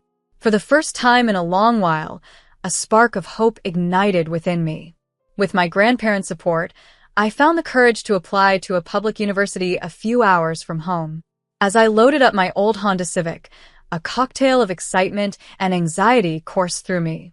This was my shot, a chance to redefine myself beyond the shadows of favoritism that had darkened my youth. Driving away, I watched my childhood home shrink in the rearview mirror and made a silent vow to succeed, no matter the obstacles. The initial 3 years at college passed in a whirlwind of lectures, newfound friendships, and a sweet taste of independence. However, as the end of my grandparents' financial support loomed, the harsh reality set in. I juggled multiple part-time jobs. Morning shifts at the campus cafe left my hands perpetually scented with espresso, and afternoons were spent stacking books in the library or tutoring bewildered freshmen in calculus. One night, staggering past midnight, my roommate Olivia looked up, concern etching her features. "Isabella, when's the last time you slept?" I shrugged off her concern with a tired grin, cracking open an energy drink. "Sleeps for the week. Got a paper to finish." Surviving on vending machine snacks and sheer determination, I powered through. Whenever the temptation to quit gnawed at me, I'd recall my mother's dismissive attitude, which only fueled my resolve to push harder. It was during my junior year when Harper's call came, her voice unusually strained. "Isabella, are you sitting down?" An icy dread clenched my stomach. "What's wrong?" Is it Grandma and Grandpa? "They're fine," she hastened to reassure me, then hesitated before dropping the bombshell. Despite their claims of financial strain, our parents had managed to send Harper to Wellesley, one of the most prestigious and expensive private colleges. "I'm so sorry, Isabella," Harper sobbed into the phone. "I had no idea. I'll drop out, I swear. It's not fair." "No, don't you dare," I insisted, sharper than I intended. "This isn't your fault, and you deserve this chance. But promise me you'll stay, okay?" After hanging up, I sat in stunned silence, the weight of years of favoritism pressing down on me. I'd harbored a foolish hope that our parents would eventually see us as equals, especially when it came to something as crucial as our education. Shaking off the feeling of betrayal, I washed my face and prepared for another shift at the cafe. Catching my reflection in the mirror, eyes bloodshot, hair unkempt but determination palpable, I muttered to myself, "Time to prove them wrong, Isabella." The next morning, still reeling from the revelation and the emotional toll it took, I mechanically scrolled through social media. A new post from my mom stopped me cold, a glowing tribute to Harper, celebrating her enrollment at a prestigious university. The contrast in her public pride for Harper and her practical neglect of my efforts stung deeply. Yet, it steeled my resolve further. If nothing else, I was going to finish my education, no matter how hard I had to fight for it. My hands trembled so violently that I nearly dropped my phone as I read the Facebook post again. Each word from my mother cut deeper than the last, extolling Harper for her applied effort as the gifted child, while subtly dismissing me as the lesser. Overwhelmed by a storm of emotions, I found myself dialing my mother's number, each ring sharpening my growing anger. "Hello." Her voice was unnervingly cheerful. "What the hell, Mom?" I blurted out, unable to mask my fury. "Your Facebook post, really?" There was a brief pause on the other end, followed by a sigh. "Oh, Isabella, don't tell me you're jealous of your sister's success." "Jealous?" The accusation nearly made me scream. "You lied to me," I shot back. "You said you couldn't afford college for both of us." "Well," she replied, her voice dripping with condescension, "talent needs to be nurtured, while mediocrity can cope on its own." Her words struck me like a physical blow. Mediocrity. Is that really all she saw when she looked at me? "Don't be dramatic," she huffed when I confronted her about her dismissive attitude towards my efforts, balancing 3 jobs and college. "Oh, please," she scoffed. "Working as a barista isn't exactly setting the world on fire, is it?" Our conversation escalated quickly, our voices raised in heated argument until I was shouting, and she remained coldly dismissive. Exhausted and shaken, I ended the call. An hour later, my phone rang again. It was Dad. "Isabella," he began sternly, "what's this I hear about you yelling at your mother?" A flicker of hope sparked within me. Surely Dad would understand. But as I explained the situation, hoping for his support, it quickly faded. "Your mother is very upset," he said. "She's not feeling well because of your call." "How could you be so ungrateful?" always causing problems. Ungrateful. I interjected, disbelief tinging my voice. Dad, you lied to us. You said you couldn't afford college for both of us, but Harper's at Wellesley. There was a pause on the line, a moment where I thought he might finally see my perspective. But then he continued, your mother had some savings set aside for emergencies. For emergencies, he said, and my education wasn't considered one of them. I hung up, then turned off my phone, sinking to the floor. I hugged my knees to my chest, feeling more isolated than ever. Dad had always been the one to attempt fairness, but now he was just another person who saw me as less talented, less worthy, just less. Life continued, and I buried myself in work and studies, barely giving myself a moment to breathe or dwell on the family drama. One night, utterly drained from a double shift at the coffee shop, I collapsed onto my worn-out couch and aimlessly flipped through TV channels. That's when I landed on a cheesy show about family secrets and hidden parentages. Tonight, on Family Secrets Exposed, the overly dramatic narrator intoned, we uncover the shocking truth behind one woman's lifelong struggle with maternal rejection. I was about to switch the channel, disinterested, but the storyline snagged my attention. The woman on the show, referred to as Olivia, had always felt like an outsider in her own family, her mother showering her younger sister with affection while Olivia received only indifference. The parallels were eerily familiar.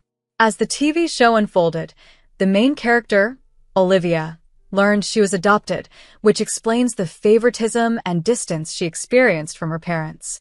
Sitting upright on my couch, my heart raced as a wild thought entered my mind. Could I be in a similar situation? It seemed far-fetched, but the more I considered it, the more it seemed to make sense. My mom's overt favoritism, my dad's emotional withdrawal, and my persistent feeling of being an outsider in my own family. Compelled by a mix of fear and anticipation, I quickly searched online for at-home DNA tests. My fingers trembled as I placed the order.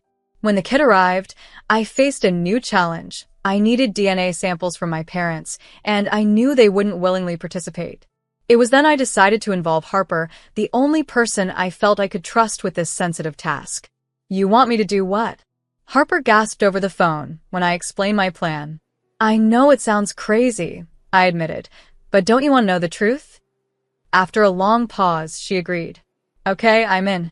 But if we get caught, I'm blaming you. Harper managed to discreetly collect the samples we needed, snagging a few hairs from Mom's brush and swabbing Dad's coffee mug. Then came the agonizing wait for the results. When the email finally arrived, my hands shook so much I could barely click to open it. I braced myself for the possibility of discovering I wasn't truly a part of my family. However, the results revealed something even more shocking. I was indeed the biological child of my parents, but Harper? She only shared DNA with our mother, not our father. I must have reread the results a dozen times in disbelief. How was this possible? Did Mom have an affair? Did Dad know? My mind spun with questions as I tried to process the information. Just then, my phone vibrated. It was Harper. Isabella, did you get the results? What did they say? I took a deep breath. Harper, I think you should come over. There's something you need to see. An hour later, Harper was next to me on my lumpy couch, her face ashen as she read the test results. This can't be right, she murmured, her voice barely a whisper. I shook my head, sadness washing over me. I don't think it's a mistake, Harper. Look at the confidence levels. It's pretty definitive. Tears welled up in Harper's eyes. But that would mean Mom had an affair, she concluded. Yeah, I acknowledged, the weight of our discovery heavy in the air. We sat in stunned silence, the implications of our newfound knowledge slowly settling in. Everything we thought we knew about our family, about who we were, had been irrevocably altered. In the days following the revelation, I was a wreck. I struggled to eat, sleep, or focus on anything. The secret weighed heavily on me, a crushing burden of unknowns and what-ifs. I decided not to tell Dad. At least not yet. I needed time to figure out how to handle this bombshell without causing more pain. The truth had changed everything, and I wasn't sure how we, as a family, could navigate the tumultuous waters that lay ahead. Starting a conversation about the discovered truth felt impossible. How could I possibly tell my dad, "Hey, your cherished daughter Harper isn't actually your biological child"? It seemed surreal, but as if on cue, fate intervened in a way I hadn't anticipated. It was a nondescript Tuesday when my phone lit up with Grandma Mila's name. A wave of warmth passed through me at the sight. My grandparents had always been a pillar of support. "Isabella, sweetheart," Grandma began, her voice laced with concern, "there's something you need to know. Your mother visited us yesterday. She asked us to change our will, to disinherit you in favor of Harper. Of course, we refused, but Isabella, what's going on?" As I recounted everything, the overt favoritism, the college fund lies, the DNA test results, Grandma listened in stunned silence. "Oh, Isabella," she sighed deeply after I finished. "I'm so sorry. We had no idea it was this severe." Tears I hadn't noticed began to stream down my face. "Thanks, Grandma, for telling me and for not giving up on me," I managed to say through the sobs. After hanging up, I sat frozen, processing the weight of everything. It was clear then, no more secrets, no more lies. It was time for the truth to come out. The opportunity presented itself unexpectedly. Harper called, her voice uneasy as she explained that Mom and Dad planned to have just a small family dinner this year. That was my cue. Driven by a mix of dread and determination, I drove to my parents' home unannounced, my heart thumping wildly as I pulled into the driveway. Through the dining room window, I could see the perfect tableau. Mom, Dad, Harper, and even Dad's best friend, Oliver, all gathered around the table. The idyllic scene was surreal, underscored by the cheerful holiday music floating through the air. I burst through the front door. Mom's face darkened immediately. "Isabella, what are you doing here? Your behavior lately has been absolutely unacceptable," she scolded. "Trouble." I laughed bitterly, the sound more of a scoff than amusement. "Oh, that's rich coming from you. Tell me, Mom, how long have you been lying to all of us?" The room fell deathly silent. Dad looked baffled, Harper was visibly shaken, and Oliver seemed uneasy, shifting in his seat. "What are you talking about?" Dad finally asked, confusion written all over his face. I took a deep breath, my heart sinking with the weight of the words I was about to utter. "I had a DNA test done, Dad." "I'm so sorry, but Harper isn't your daughter." The impact was immediate. Dad stood abruptly, his face contorted in shock and anger. Harper started sobbing, and Mom collapsed into her chair, overwhelmed by the unfolding drama. "Aurora," Dad's voice cracked, barely a whisper. "Is this true?" Through her tears, Mom nodded. "I'm sorry, Henry. It just happened. Oliver and we've been in love for years. I never meant for it to go this far, but when I got pregnant with Harper..." Oliver stood, attempting to interject. "Henry, I can explain." Before he could finish, Dad's fist met Oliver's jaw, sending him sprawling to the floor as chaos ensued. Across the room, Harper looked utterly devastated. I wanted to comfort her, to reassure her that this revelation changed nothing between us, but before I could move, Mom's tearful confession sliced through the turmoil. "I've always loved Oliver," she sobbed, "and I couldn't help but love Harper more. She was a product of that love. Isabella was a reminder of a marriage I never wanted." The fallout from that Christmas dinner was catastrophic. In the weeks that followed, our family dynamics imploded spectacularly, with Dad grappling with the dual betrayal and the painful revelations that tore at the fabric of our family life. The aftermath of the revelation was swift and tumultuous. Dad, betrayed by a wife and a supposed best friend, took decisive action. He filed for divorce with startling speed and pursued every legal avenue to reclaim what was lost, driven by a sense of profound betrayal. I remember the day he called me into his lawyer's office vividly. The air was thick with unspoken emotions as he handed me an envelope. "Isabella," he said, his voice rough with emotion, "I want you to have this." Inside was a check. The amount made me gasp. "Dad, I can't." He raised his hand to stop me. "You deserve this, kiddo. After everything, it's the least I can do." With that money, I was able to pay off my student loans and even made a down payment on a small condo. For the first time, I felt a sense of financial independence and security.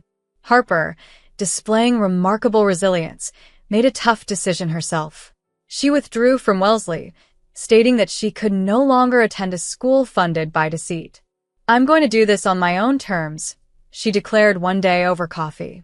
She started working as a waitress and enrolled in community college, determined to build her life without relying on falsehoods or handouts.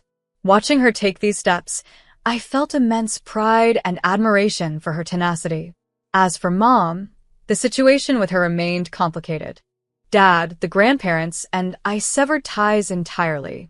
It was a painful but necessary decision for our mental health after enduring years of manipulation and lies. Harper, however, maintained occasional contact. "She's still our mom," she'd tell me in a quiet, conflicted voice, "even if she's not the best one." I understood her feelings, but couldn't fully share them. The mother I thought I knew had vanished the day the truth was revealed. Time passed, and we all began to adapt to our new realities. Dad even started dating again, cautiously stepping back into the dating scene. He and I grew closer, bonded by our shared experiences of hurt and healing. Harper and I, too, became inseparable. The old wedge of favoritism that Mom had driven between us dissolved completely. We were sisters, bound by more than DNA. One evening, as Harper and I sat on the balcony of my new condo, sharing a bottle of wine, I found myself reflecting on all we had endured. "You know," I mused, swirling the wine in my glass, "part of me almost wants to thank Mom. If she hadn't been so awful, we might never have uncovered the truth. As painful as it's been, I feel like I know who I am now." Harper nodded, understanding dawning in her eyes. "Yeah, I get that. It's like the fog has lifted." "So, what's next for Isabella 2.0?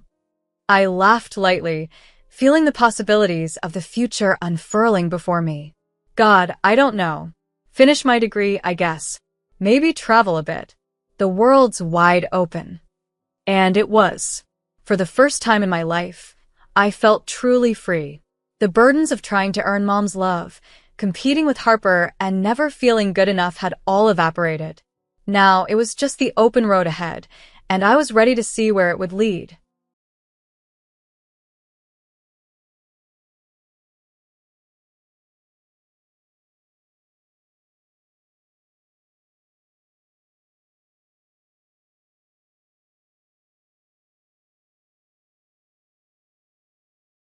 The crystal champagne flute trembled in my hand as I watched my sister-in-law Vivienne parade my daughter around the garden party like a prized show pony. "And Eva's already been accepted to 3 Ivy League schools," she announced to anyone who would listen, her voice carrying across the manicured lawn. "We're so proud, aren't we, darling? My name is Lena, and I used to be somebody in this family before my husband's death turned me into a ghost. Mom, did you hear? Yale's definitely interested." Eva bounced over, her eyes sparkling with the same excitement I used to see when she'd show me her artwork as a child. But now that sparkle wasn't for me, it was all for Vivian. "That's wonderful, sweetheart." I reached out to hug her, but she was already turning away, drawn back into Vivian's orbit like a magnetic force I couldn't fight. "Lena, dear, you're looking comfortable today," Vivian said, eyeing my simple blue dress. "Though I suppose on a teacher's pension, one has to make do." She smoothed her own designer outfit, a knowing smile playing at her lips. "Some of us prefer substance over show, Vivian." I kept my voice steady, even as my fingers tightened around the stem of my glass. "Oh, but show is everything in our circles." She looped her arm through Eva's. "Isn't that right, precious? Speaking of which, we simply must introduce you to Warren's son, Aiden. He's just returned from his semester in Monaco." I watched them glide away across the lawn, my daughter giggling at whatever poison Vivian was whispering in her ear. Around me, the party continued its elaborate dance, crystal tinkling, fake laughter, and the constant hum of money talking to money.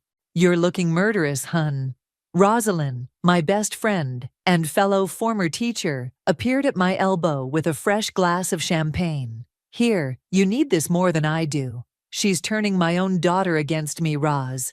I accepted the glass, taking a long sip. Everything I say, everything I do, Vivian twists it into proof that I don't belong in this world anymore. Then maybe it's time to fight back, Rosalind suggested, watching as Vivian introduced Eva to a handsome young man I assumed was Aiden. You still have cards to play.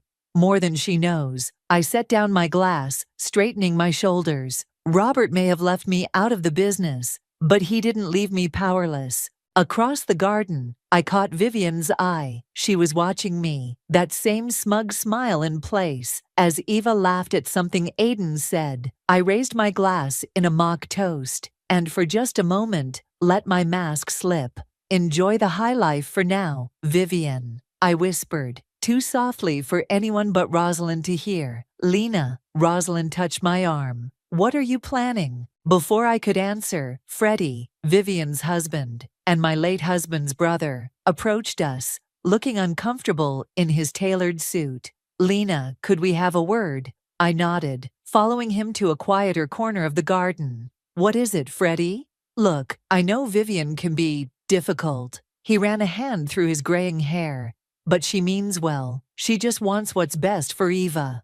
What's best for Eva, or what's best for Vivian's social climbing? I challenged him. When was the last time you saw my daughter pick up a paintbrush or laugh without checking to see if the right people were watching? Freddie shifted uncomfortably. Times change. People change. Eva's growing up. Into what? I watched as Vivian orchestrated a photo opportunity, positioning Eva between Aiden and his father Warren. A puppet, another society wife who measures her worth in thread count and country club memberships. You're being unfair, Freddie protested. But I could see the doubt in his eyes. Am I? Then why did Robert make me executor of Eva's trust instead of you and Vivian? I met his gaze steadily. He knew what would happen if the money came before the meaning.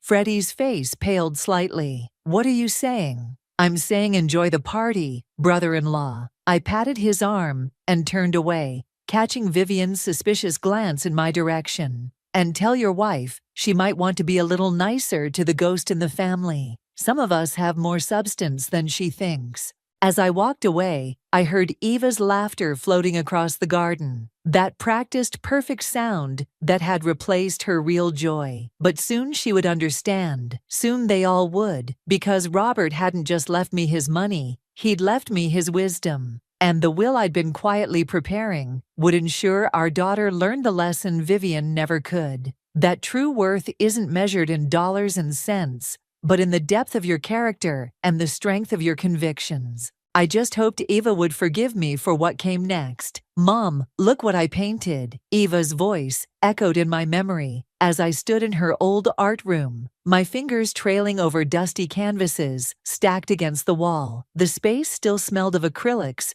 and possibility, though no one had touched a brush here in over 2 years. You're torturing yourself again, Rosalind said from the doorway. She'd come over to help me sort through some of Robert's old papers, but found me here instead.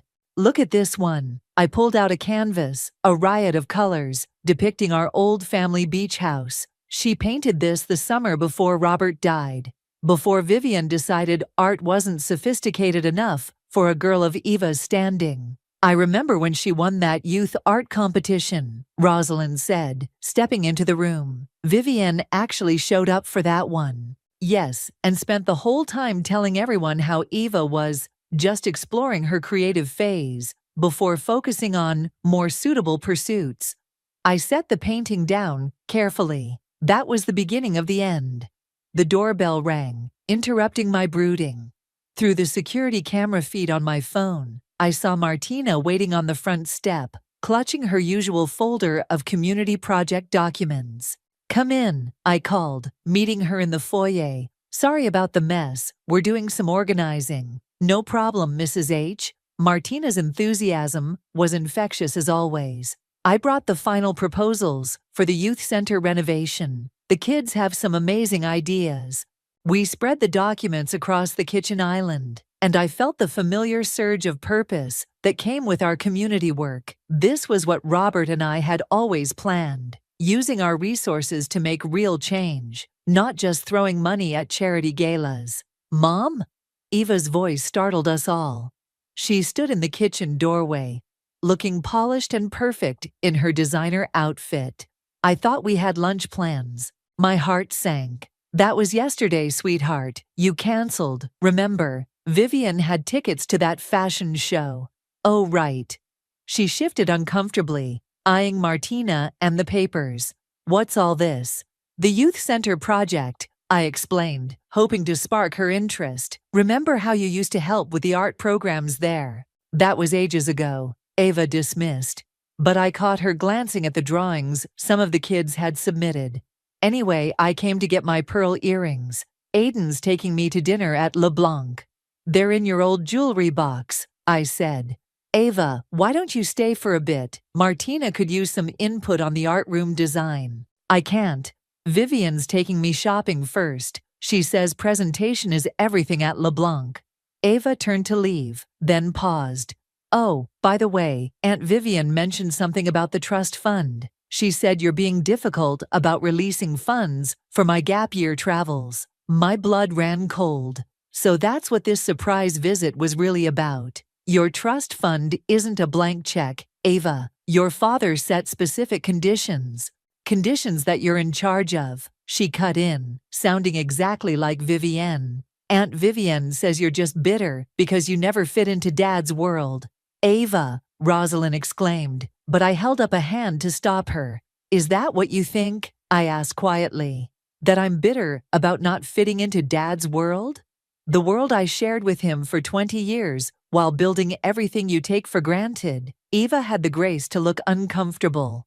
"I didn't mean, your father's world wasn't about designer labels and society parties," I continued. "It was about making a difference, about using privilege responsibly. Maybe you should ask Vivienne how many youth centers she's helped build, or how many scholarship programs she's funded." "That's not fair," Eva protested. "Aunt Vivian does lots of charity work. She's on 3 benefit committees." "Planning parties isn't the same as doing the work, sweetie." I softened my tone. "Stay. Help us with this. Remember how much you loved working with the kids?" For a moment, I saw a flicker of my old Eva, the one who spent summers teaching art to underprivileged children, who cried at fundraiser videos, who wanted to change the world with her paintbrush. Then her phone buzzed. Vivian's name flashed on the screen. "I have to go," she said, already backing away. "The earrings. Top drawer, left side," I said wearily. "Have fun at dinner." After she left, Martina cleared her throat. "She seems different from what you've described." "She is different," Rosalind said, squeezing my shoulder. "But not for long, right?" I nodded, pulling out my phone to text my lawyer. "Time to move up the timeline. Vivian's making her move for the trust fund." "What are you going to do?" Rosalind asked. I looked at the youth center plans, at the dreams and hopes scattered across my kitchen island. "I'm going to save my daughter, even if she hates me for it. Because sometimes love means being the villain in someone else's story, at least until they're ready to see the truth." "Are you absolutely certain about these terms, Lena?" My lawyer, David, peered at me over his reading glasses. "They're rather unconventional." "Robert was unconventional," I replied, watching rain streak down the office windows. "He believed money without purpose corrupts. These terms honor that belief." "Vivian won't like it." David shuffled the papers, making Eva's full inheritance conditional on community service, education requirements, and a year of independent living. "She'll fight this." "Let her. Everything here is legal and aligned with Robert's original wishes." I signed the final document. My daughter needs to understand where she comes from before she can know where she's going. Later that afternoon, I drove to the family estate where Robert's mother, Jacqueline, still lived. The imposing gates opened automatically. At least, I hadn't been stripped of that privilege yet. The housekeeper led me to the conservatory, where Jacqueline sat reading, surrounded by her beloved orchids. She barely looked up as I entered. "Twice in 1 month," she remarked dryly. "To what do I owe the pleasure? You know why I'm here." I took the seat across from her. "Eva's changing, and not for the better. Vivian's influence is none of my concern." Jacqueline turned a page. "The girl's 18. Let her make her own choices. Like you let Vivian make her choices when she convinced Robert to restructure the company board? Right before he died." The words hung in the air like smoke. That got her attention. Jacqueline's head snapped up, her eyes sharp. "Careful, Lena." "No, you be careful." I leaned forward. "Your granddaughter is turning into exactly the kind of person Robert worried about. All surface, no substance. And you're sitting here with your orchids, pretending not to see it. What exactly do you expect me to do?" Jacqueline's voice held a hint of defensiveness. "Eva admires Vivian. She's young, attracted to that lifestyle." "She's lost," I interrupted, "and her grandmother, the family matriarch, could help guide her back, if she cared enough to try." Before Jacqueline could respond, voices drifted in from the hallway. Ava's laugh, followed by Vivienne's distinctive tone. They appeared in the doorway, dressed for tennis. "Grandmother, oh." Eva stopped short at the sight of me. "Mom, what are you doing here?" "Just visiting," I said, standing. "I was actually hoping to catch you. Are you free for dinner tomorrow? Just us." Eva glanced at Vivienne, who spoke before she could answer. "Oh, darling, remember, we have the charity gala tomorrow. The one where you're being introduced to the hospital board?" "Right, sorry, Mom." Eva didn't look particularly sorry. "Maybe next week? The hospital board?" I raised an eyebrow. "I didn't realize you were interested in healthcare administration." "Well, someone needs to carry on Robert's legacy there," Vivian cut in smoothly. "And Eva has such natural leadership qualities, don't you, precious?" I watched my daughter beam at the praise, and something inside me cracked. "Robert's legacy? You mean the hospital wing he funded for pediatric cancer research? The one inspired by his work with actual sick children, not cocktail parties?" "Mom, please don't start." Ava's face flushed. "This is important to me." "Is it? Or is it important to Vivian?" I challenged. "When was the last time you visited the children's ward, talked to a patient, or are you just there to pose for photos?" "That's enough." Vivian stepped forward, placing herself between Eva and me. "You're embarrassing yourself, Lena. Eva's growing into her role in society. Just because you never could." "I chose not to," I corrected her. "There's a difference." "Grandmother, please tell Mom she's being ridiculous." Eva appealed to Jacqueline, who had remained silent throughout the exchange. The old woman looked between us, then returned to her book. "I believe I'll stay out of this." "Fine." Eva grabbed her tennis bag. "Come on, Aunt Vivienne. We'll be late for our court time. And Mom? Don't bother with dinner invites for a while. I'm going to be very busy." They swept out, leaving me alone with Jacqueline and her orchids. The silence stretched between us like a chasm. "You'll lose her if you push too hard," Jacqueline finally said, not looking up. "I'm already losing her." I moved to the door, then paused. "You know what Robert would say about all this?" "Robert's not here." Jacqueline's voice was tired. "And the living must make their own choices." "Yes," I agreed. "They must, and I've made mine." Walking to my car, I texted David. "Proceed with the will filing. It's time." My phone buzzed immediately with his response. "Are you sure, once this starts?" I watched through the conservatory windows as Vivian and Eva crossed the tennis courts, their laughter carrying across the manicured grounds. My daughter, so beautiful, so lost, playing a game she didn't even realize she was losing. "Yes," I typed back, "I'm sure." Because sometimes the kindest cut is the deepest, and the truest love knows when to let the storm come. The anonymous letter arrived on a Tuesday, tucked between bills and junk mail. No return address, just my name in careful block letters. Inside, a single typed page. "Mrs. Harper, Vivienne is planning to contest the trust fund terms. She's already contacted 3 lawyers. Watch your back. A friend." Well, that's ominous, Rosalind said, reading over my shoulder at my kitchen counter. Any idea who sent it? Could be anyone from the family lawyer's office to the household staff. I folded the letter carefully, but they're right. Vivian's been too quiet lately. So what's the plan? Rosalind pulled out her phone. I can still get us into tonight's charity dinner. My cousin's on the committee. Perfect, I smiled. Time to do some reconnaissance. The ballroom of the Grand Hotel sparkled with crystal and old money. I wore my best dress, a classic black number that helped me blend into the background.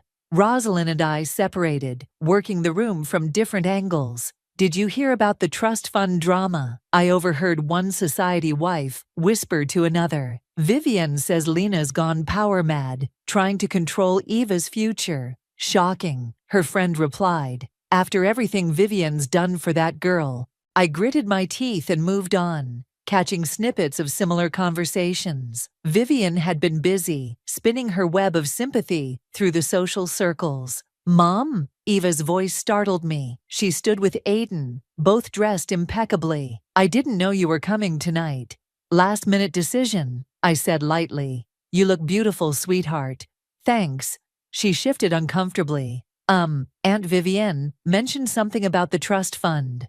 Did she? I kept my voice neutral. And what exactly did she mention? Just that you're being difficult. Eva wouldn't meet my eyes. That you're trying to control my life with Dad's money. Is that what you think? I asked quietly. Before she could answer, Vivian materialized beside them. Eva, darling, the hospital board members are asking for you. Aiden, be a dear and escort her? Once they left, Vivian's smile turned cold. Crashing parties now, Lena. How desperate. Just supporting the cause, I replied. Though I noticed the donation cards don't mention actual amounts. Trying to hide your creative accounting. Vivian's eyes narrowed. I don't know what you think you're implying. Ladies, Freddie appeared, looking flustered. There you are, Vivian. Warren's looking for you. Something about the summer house arrangements. After she left, Freddie grabbed my arm. We need to talk. Now. He led me to a quiet alcove, off the main ballroom. Look, I know what Vivian's planning with the trust fund. She's been meeting with lawyers behind my back. And you're telling me this why? Because it's wrong. He ran a hand through his hair. Robert wanted Eva to learn responsibility, not become another trust fund brat. She's changed. Everything's about appearances now, money, status. Finally noticed, did you? I couldn't keep the bitterness from my voice.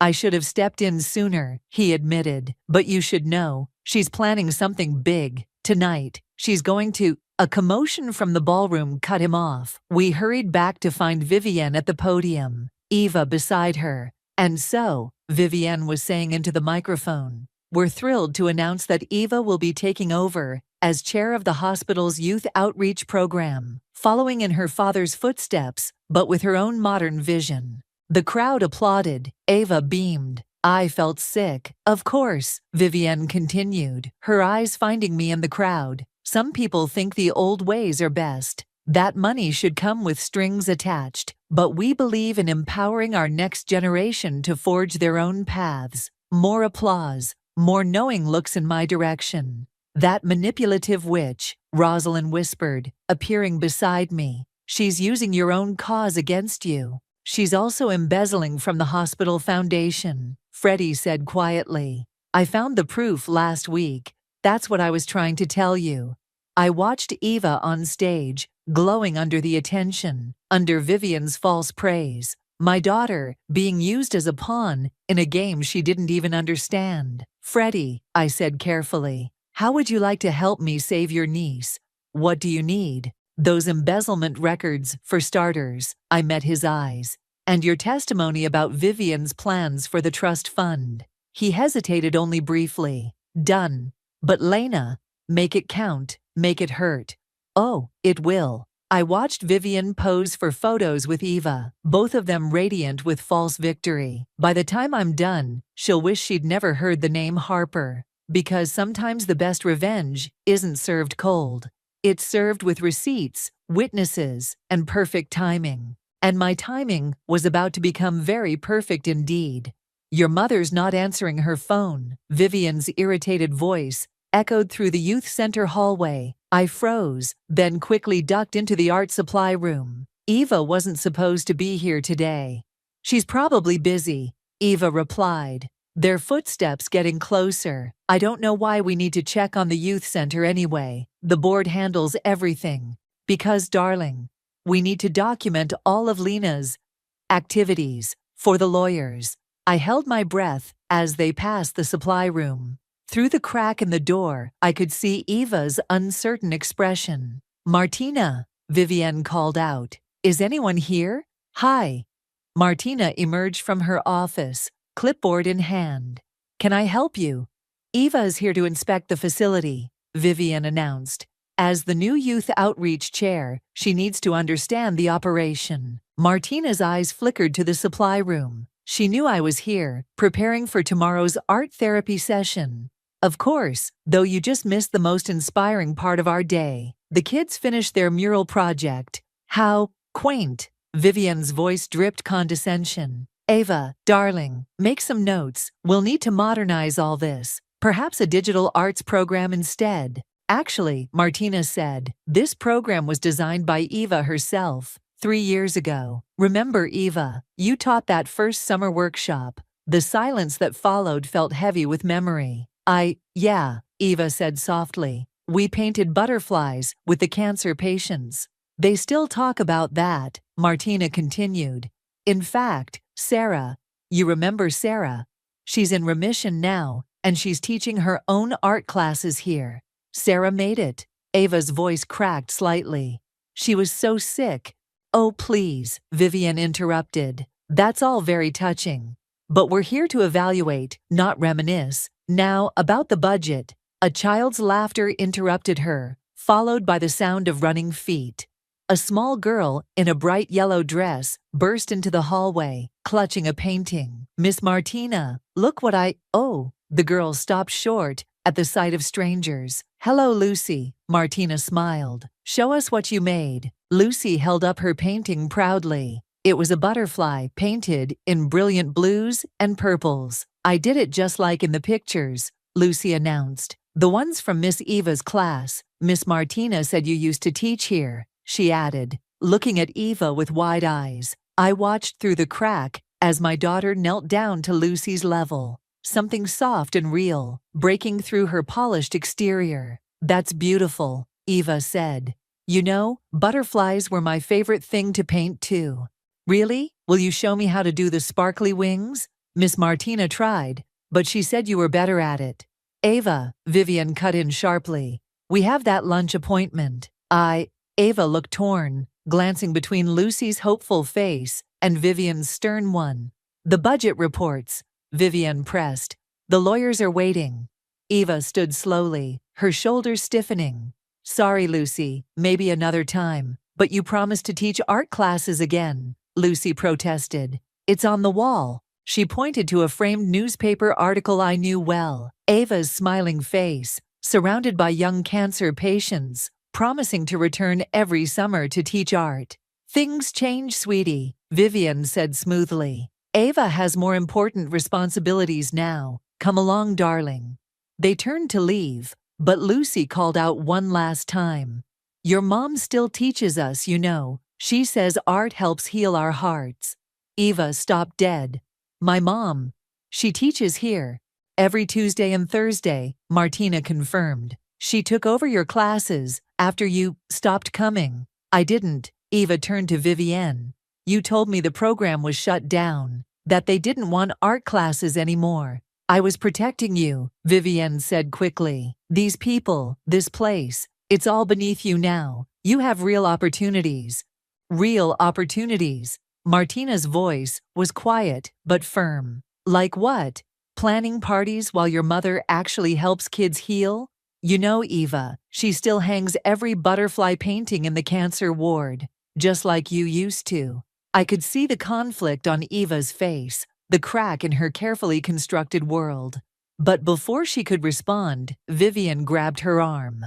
We're leaving, now. She practically dragged Eva toward the exit.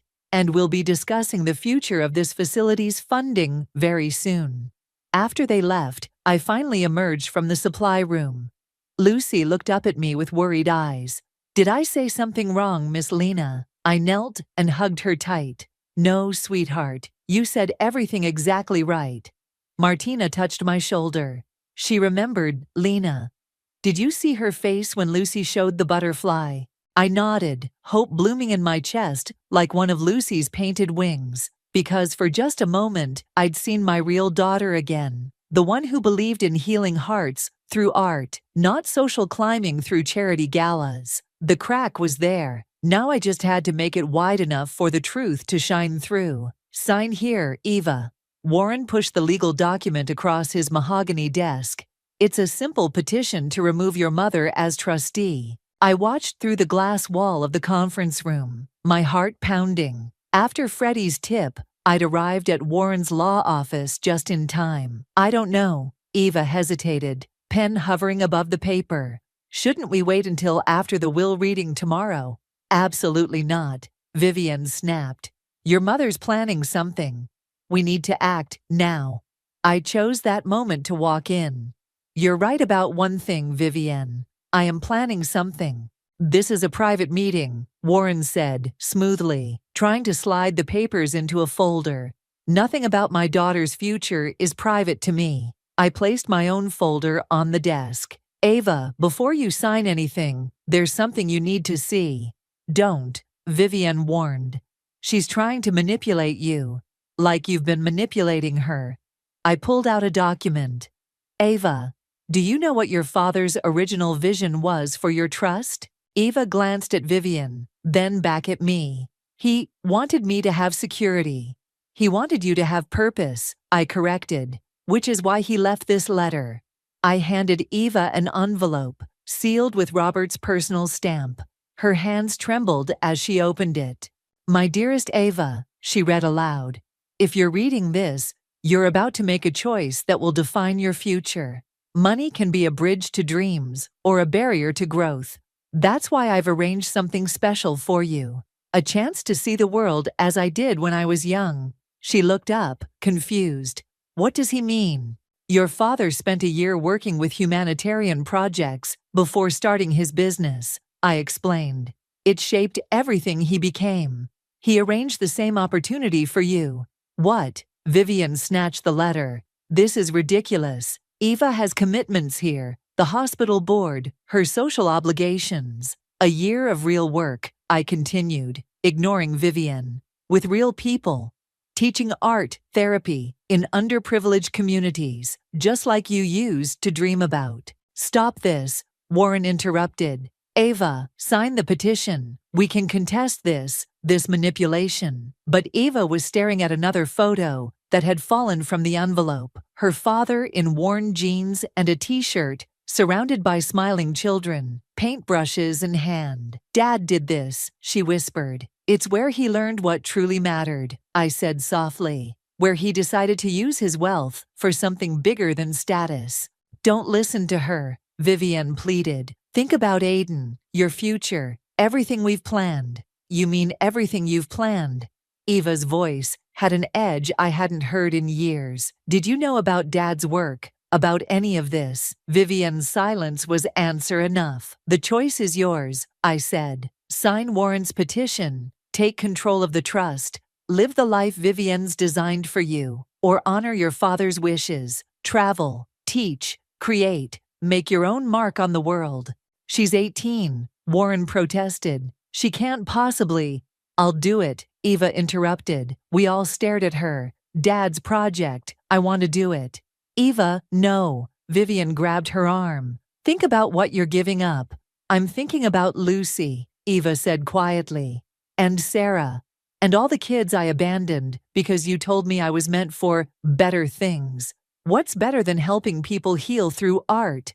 That's what Dad did, isn't it, Mom?" I nodded, throat tight with emotion. "This is insane," Warren blustered. "Vivian, do something." But Eva was already ripping up the petition. "I'm done letting you plan my life, Aunt Vivian. I want to make Dad proud. I want to make myself proud."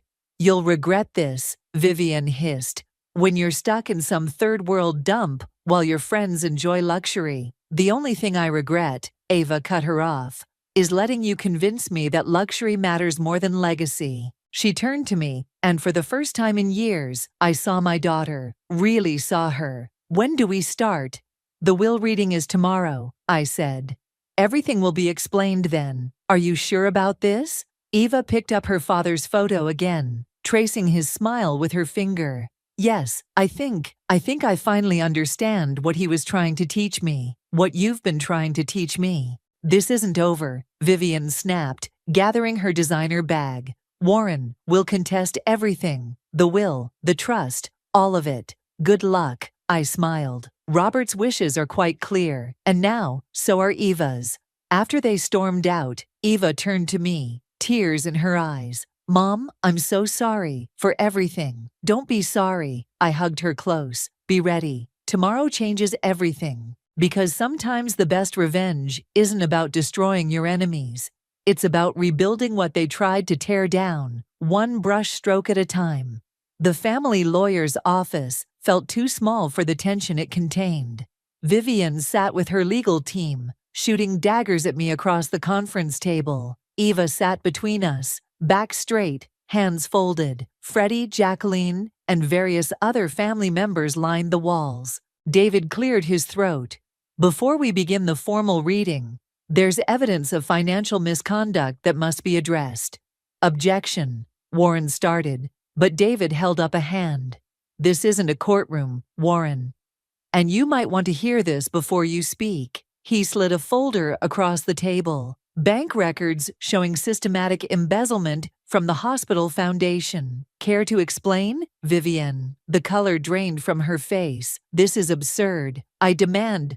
I can confirm these records. Freddie spoke up, his voice steady. I found them last week. Money meant for the children's ward, redirected to personal accounts. Vivian whirled on him. You snake? After everything I've done for you. For me. Freddie laughed bitterly. You mean like maxing out our credit cards? Mortgaging the house without telling me? It's over, Vivian. I've already spoken to the hospital board. If we could proceed, David interrupted, opening Robert's will. The terms are quite specific. Eva squeezed my hand as David began to read.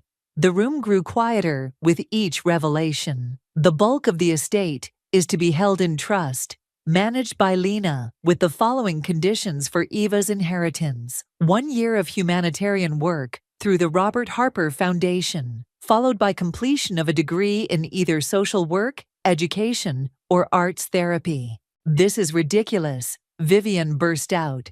She's being forced into poverty work. I'm being given a chance to make a difference, Eva corrected her. Like Dad did. David continued. Furthermore, any attempt to contest these terms or manipulate their execution will result in the entire trust being redirected to establish art therapy programs in children's hospitals worldwide. Warren slumped in his chair. Vivian's lawyers started whispering urgently. There's more, David added. Regarding the hospital foundation. He looked directly at Vivian. Any board member found misappropriating funds will be permanently barred from involvement, and their actions will be reported to the proper authorities. You can't prove anything, Vivian hissed, but her hands were shaking. Actually, Freddie pulled out his phone. I recorded our conversation from last week, the one where you explained exactly how you've been moving the money around. Would you like to hear it? The room erupted in chaos. Vivian's lawyers huddled around her. Warren tried to intervene, and several family members started arguing loudly. Quiet, Jacqueline's voice cut through the noise. She stood slowly, commanding attention as only a family matriarch could. I've heard enough. Vivian, you're done here. Get out. Mother, please. I said get out, and expect a call from the hospital board's ethics committee. Jacqueline turned to Ava. As for you, my dear, your father would be proud of your decision. Eva's eyes filled with tears. Really? Really? Jacqueline smiled. The first real smile I'd seen from her in years. In fact, I have something for you. She pulled out an old, worn sketchbook. Your father's journal from his humanitarian year. I've been saving it for the right moment. As Eva clutched the journal, Vivian made one last desperate play. Ava, think about what you're giving up. The parties, the connections, your future with Aiden. My future is my own. Eva stood, voice firm, and I choose to build it on something real. Then you're as foolish as your mother, Vivian spat, gathering her things. Good luck saving the world with paintbrushes and poverty tours. Better than stealing from sick children, I replied calmly. The police will be very interested in those bank records, by the way. Vivian stormed out, Warren trailing behind her. The room gradually emptied, until only Eva, Jacqueline, and I remained. I should have stepped in sooner, Jacqueline said quietly. Watched more closely, protected what Robert built. We all should have done many things, I replied. But we're doing them now. Eva opened her father's journal, gasping at a butterfly sketch on the first page. Dad drew these too. Every day, Jacqueline smiled. He said art was the universal language of hope. When do I leave? Eva asked, looking up at me. For the humanitarian project. 2 weeks, I said. Unless you want more time to— No, she interrupted. I've wasted enough time trying to be someone else. She hugged the journal close. I want to be me again. As we left the office, I saw Rosalind waiting in the lobby. She took one look at our faces and broke into a huge smile. Time to restart those art classes? She asked Eva. Time to restart everything, Eva replied. And for the first time in years, her smile reached her eyes. Because sometimes the greatest victory isn't in destroying what's wrong, but in rebuilding what's right, one brave choice at a time. Hold still, Lucy, Eva laughed, adjusting the little girl's smock. The paint goes on the canvas, not in your hair. I watched from the doorway of the youth center's art room as my daughter led her class through their butterfly project. The walls were covered in vibrant wings, each one unique, each one healing someone's heart. Miss Eva, look, Lucy held up her painting proudly. I made it sparkly, just like you showed me. It's beautiful, Eva beamed. Want to hang it in the cancer ward with the others. The door behind me opened, and Martina entered with a stack of papers. The police just called. They're filing formal charges against Vivian tomorrow. How much did she take? I asked quietly, not wanting to disturb the class. Over 2 million. All meant for the children's medical equipment. Martina shook her head. Freddie's testimony sealed it. She's facing serious time. A small commotion drew our attention back to the art room. Aiden stood in the doorway, looking uncomfortable in his expensive suit. Eva, he called out, can we talk? Eva wiped paint from her hands. I'm teaching Aiden. These kids are more important than whatever party invitation you're here to deliver. It's not that. He shifted nervously. Dad's really sorry about everything. About backing Vivian. About the trust fund fight. He wants to make a donation to the program. Tell him thank you, Ava replied firmly. But we don't need his money. What these kids need is time, attention, and genuine care. If he wants to help, he can volunteer, like I do, like Mom does. I could, maybe. Aiden looked around at the children painting. I used to draw, you know, before Dad said it wasn't practical. Eva's expression softened slightly. We teach adult classes on Thursdays, if you're interested in finding yourself again. The moment was interrupted by Jacqueline's arrival. She carried a large canvas, covered in cloth. Grandmother. Eva helped her with the package. What's this? Something your father painted during his humanitarian year. Jacqueline removed the cloth, revealing a stunning mural of butterflies rising from a city in ruins. He called it, Hope Takes Flight. The children gathered around, oohing and ahhing at the artwork. Eva traced the signature with trembling fingers. I thought, she looked at me. I thought Dad was just a businessman. He was everything, I said softly. That's what he wanted for you, not to choose between worlds, but to bridge them. Miss Eva, Lucy tugged at her sleeve. Can we paint something big like that? For the hospital? Actually, Martina stepped forward. We just got approval to paint a mural in the children's ward. If you're interested in leading the project. Eva's eyes lit up. Really? But what about my trip? I leave for Guatemala next week. The mural can wait, I assured her. Your journey comes first. About that, Aiden spoke up. I've been thinking. The trip your dad planned, helping people through art, it sounds more meaningful than another year of business school. Maybe I could join you. Eva studied him thoughtfully. It won't be luxury hotels and cocktail parties. Good, he replied. I'm tired of those anyway. A small hand slipped into mine, and I looked down to find Lucy watching the exchange. Is Miss Eva leaving us? She asked worriedly. Just for a little while, sweetheart.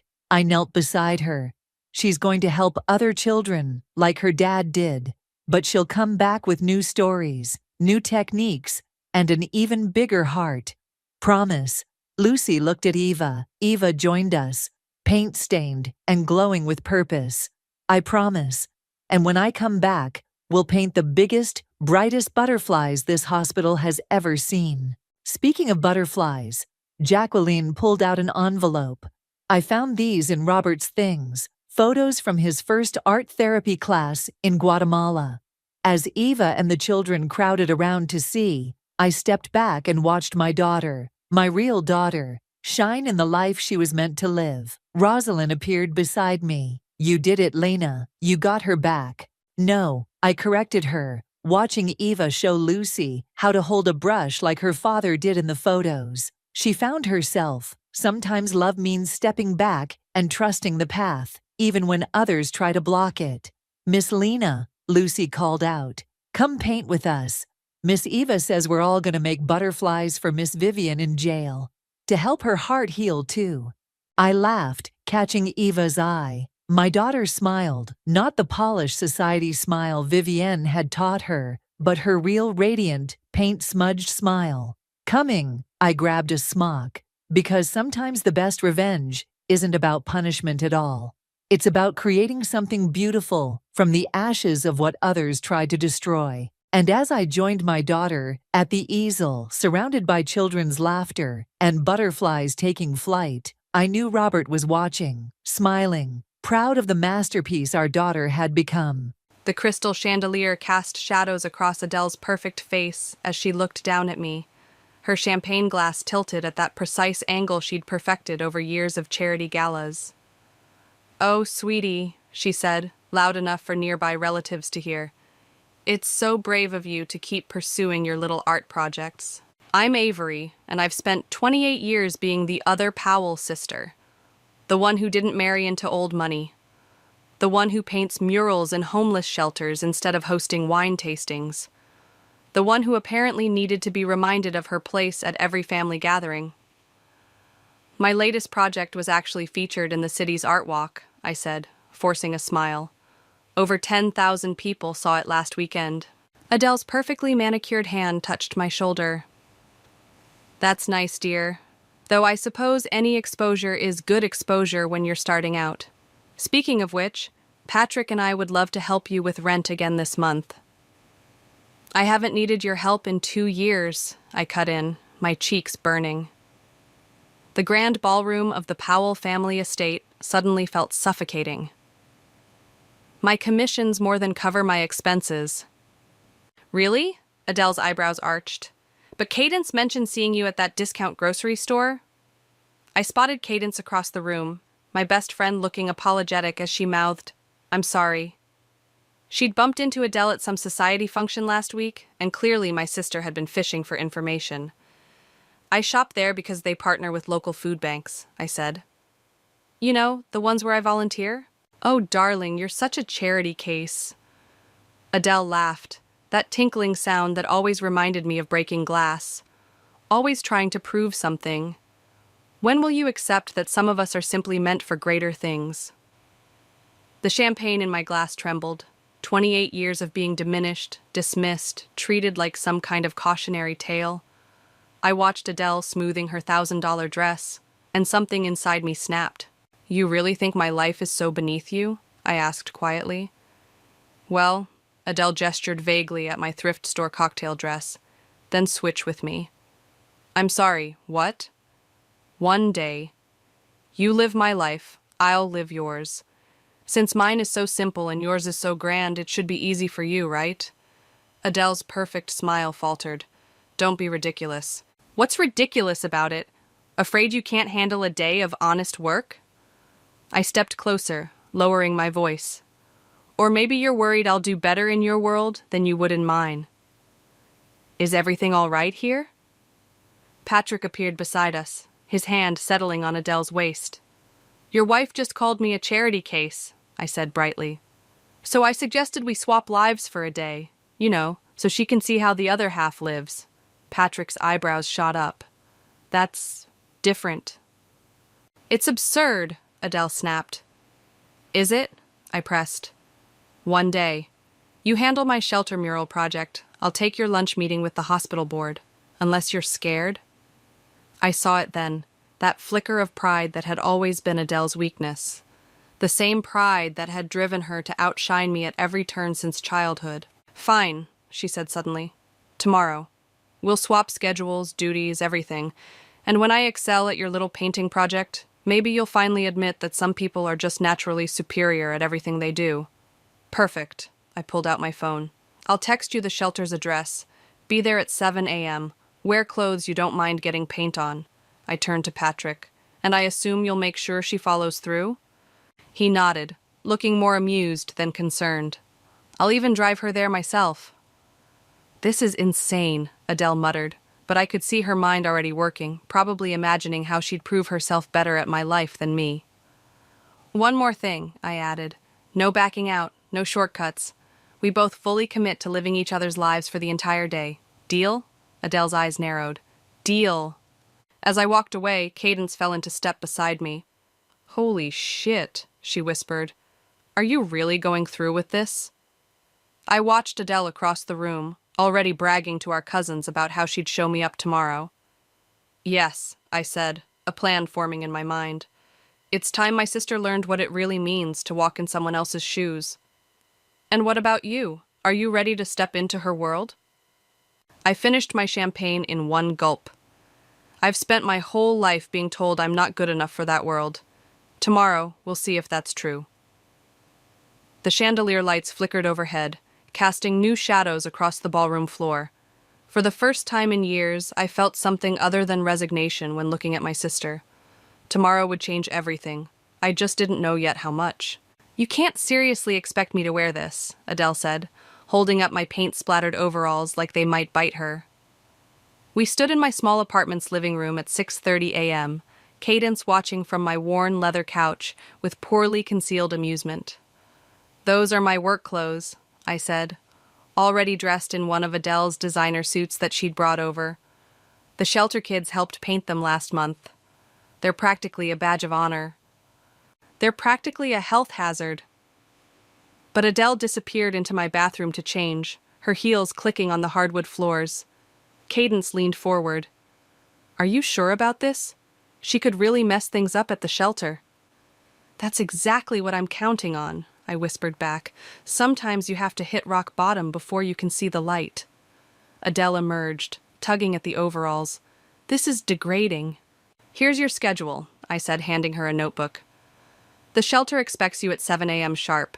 You'll be working with 6 teenagers to complete the ocean mural in the dining area. Their names and preferred colors are listed there. I haven't painted since elementary school. Then today will be educational. I smoothed down my borrowed silk blouse. Meanwhile, I have your 9 a.m. hospital board meeting, followed by lunch with Margaret at LeBlanc, and the afternoon charity committee meeting at the country club. The hospital board is voting on the new children's wing budget, Adele said sharply. You can't possibly handle it? I raised an eyebrow. Like you can't possibly handle painting with homeless teens. Funny how that works. Patrick cleared his throat from the doorway. I've got the car running. We should go if we're going to make it by 7. One more thing, I said, pulling out my phone. We document everything. Photos, videos, whatever it takes to prove we're actually doing this. No cheating. Fine. Adele grabbed her phone. But when this is over, you'll never question my capabilities again. That's the idea, I murmured. After they left, Cadence turned to me. Okay, spill. What's your real plan here? I checked my makeup in the mirror, making sure I looked the part of a society wife. Adele thinks she can breeze in there and prove she's better than everyone, including the shelter kids, but Gus will be there today. Gus? The one who ran away from his wealthy family after they rejected him for being gay. The one who understands exactly what it means to be dismissed by people like my sister. I smiled. He's also our most talented artist. You're evil, Cadence grinned. Brilliant, but evil. I learned from the best. Adele's spent years orchestrating situations to make me look bad. Time for a taste of her own medicine. I checked my watch. I should go. The hospital board won't wait. And you're sure you can handle that? I pulled out a folder. What Adele doesn't know is that I've been volunteering at that hospital for months. The night shift nurses have told me everything about the budget issues. Plus, I have something she doesn't. What's that? I actually care about the people this will affect. I grabbed my borrowed designer bag. Watch the shelter's security cameras if you can. I have a feeling today's art session will be educational. Wait, Cadence called as I reached the door. What if this backfires? What if she actually does well? I paused, thinking about the text I'd sent Gus last night, explaining everything. Trust me, I said. By the end of today, either Adele will learn some humility, or I'll learn I've been wrong about her all along. Either way, something's going to change. And the hospital board? The charity committee? You know what the difference is between painting a mural and playing society politics? I asked, checking my reflection one last time. With a mural, at least you can see the mess you're making. These people hide their mess behind designer labels and fake smiles, but mess is mess, and I've gotten pretty good at cleaning those up. My phone buzzed. A message from Gus. She's here, looking like she'd rather eat glass than touch a paintbrush. This should be fun. I smiled, typing back, remember the plan. Let her think she's in control until she isn't. You're enjoying this too much, Cadence said, reading over my shoulder. Maybe, I admitted, but sometimes the only way to teach empathy is to force someone to live in another person's world. Adele's about to learn that her perfect life isn't the only one that matters. I headed out, my borrowed heels clicking against the pavement, already imagining Adele facing her first real challenge at the shelter. My phone buzzed again. A photo from Gus showing my sister staring in horror at a wall of paint supplies. Game on, sis, I muttered, sliding into my Uber. Let's see who really can't handle whose life. The city stretched out before me, a maze of high-rises and hidden alleys, of penthouses and shelters. Somewhere in there, my sister was about to learn what it meant to truly see people. And I was about to learn if I could beat her at her own game. Either way, by sunset, nothing would be the same. The texts from Gus kept coming as I sat through the hospital board meeting. Each one was better than the last. She tried to delegate painting to a 12-year-old. Kid told her that's not how it works. She just complained about the paint fumes, wearing the mask wrong. OMG, she just asked if we have a cappuccino machine. I forced myself to focus on the budget presentation, but my mind kept drifting to the shelter. The live security feed on my phone showed Adele standing awkwardly before the half-finished ocean mural, surrounded by teenagers who clearly weren't buying her attempted authority. Mrs. Gray, the board chairman's voice snapped me back to attention. Your thoughts on the proposed budget cuts to the children's wing? I straightened in my chair, channeling every ounce of Adele's confidence. Actually, I've been reviewing the numbers, and I believe we're approaching this from the wrong angle. The chairman's eyebrows rose. I pulled out the documents I'd prepared, thanking those late-night conversations with the nurses. Instead of cutting services, we should be looking at administrative redundancies. For example, I launched into my presentation, watching faces shift from skepticism to interest. My phone buzzed again. This time it was a video from Gus. I simply don't understand. Adele's voice rang clear through the shelter's dining hall. Why can't we just hire professional painters? Because this isn't about the painting, Gus's voice replied off camera. It's about giving us a voice, a way to show we exist. But surely there are more efficient... Efficient? The camera panned to show Gus stepping forward, paint-stained hands on his hips. Let me tell you about efficient, Mrs. Gray. My parents were all about efficiency. When I came out, they efficiently packed my bags, efficiently closed my bank accounts, and efficiently erased me from their lives. This mural? It's not about efficiency. It's about being seen. The video ended there. I smiled, tucking my phone away as the board members discussed my proposal. Gus was doing exactly what I'd hoped, making it personal. Another text. She's actually picking up a brush now, looking terrified. The board meeting ended with a unanimous vote to explore my alternative budget proposal. As I gathered my things, the chairman approached. Remarkable presentation, Mrs. Gray. I don't think I've ever seen you so passionate about the details before. I channeled Adele's signature laugh. Sometimes we need a fresh perspective. My phone lit up with a new video. This time, Adele was actually painting. Her designer watch safely stored away, sleeves rolled up. A young girl was guiding her hand, showing her how to blend colors for the ocean waves. "See?" the girl was saying. "It's like makeup. You gotta blend it just right." I never thought of it that way," Adele replied, her voice softer than I'd heard it in years. "Yeah, well, there's a lot of things people don't think about until they have to," Gus said off camera. "Like where to sleep when it's raining, or how to make $3 last 2 days. The camera caught Adele's flinch, the way her hand hesitated over the wall. Is that what happened to you?" "Nah," Gus replied. "I got lucky. Found this place. Found Avery. Some kids don't." Another text followed. "She's been quiet for the last hour. Actually working. Something's happening here." I headed to LeBlanc for Adele's lunch meeting, but my mind was at the shelter. I'd known Gus would be the key, someone from Adele's world who'd seen the other side, someone who could bridge that gap. My phone chimed again. This time it was from Adele herself. "How do you do this every day?" I typed back, "Do what?" "Listen to their stories, help them, not break down." "Who says I don't break down?" There was a long pause before her response. "The ocean still looks terrible." It's not about the ocean. I'm starting to get that. I smiled, tucking my phone away as I entered LeBlanc. Margaret was waiting, eyeing me with the practiced scrutiny of a society maven. "Darling," she air-kissed my cheeks, "that suit is absolutely you. Though I could have sworn Adele wore it last month." "Good fashion deserves an encore," I replied smoothly, sitting down. My phone buzzed one final time.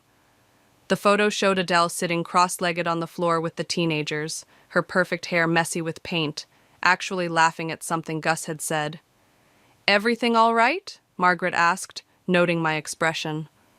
"Perfect," I replied, tucking the phone away. "Just perfect."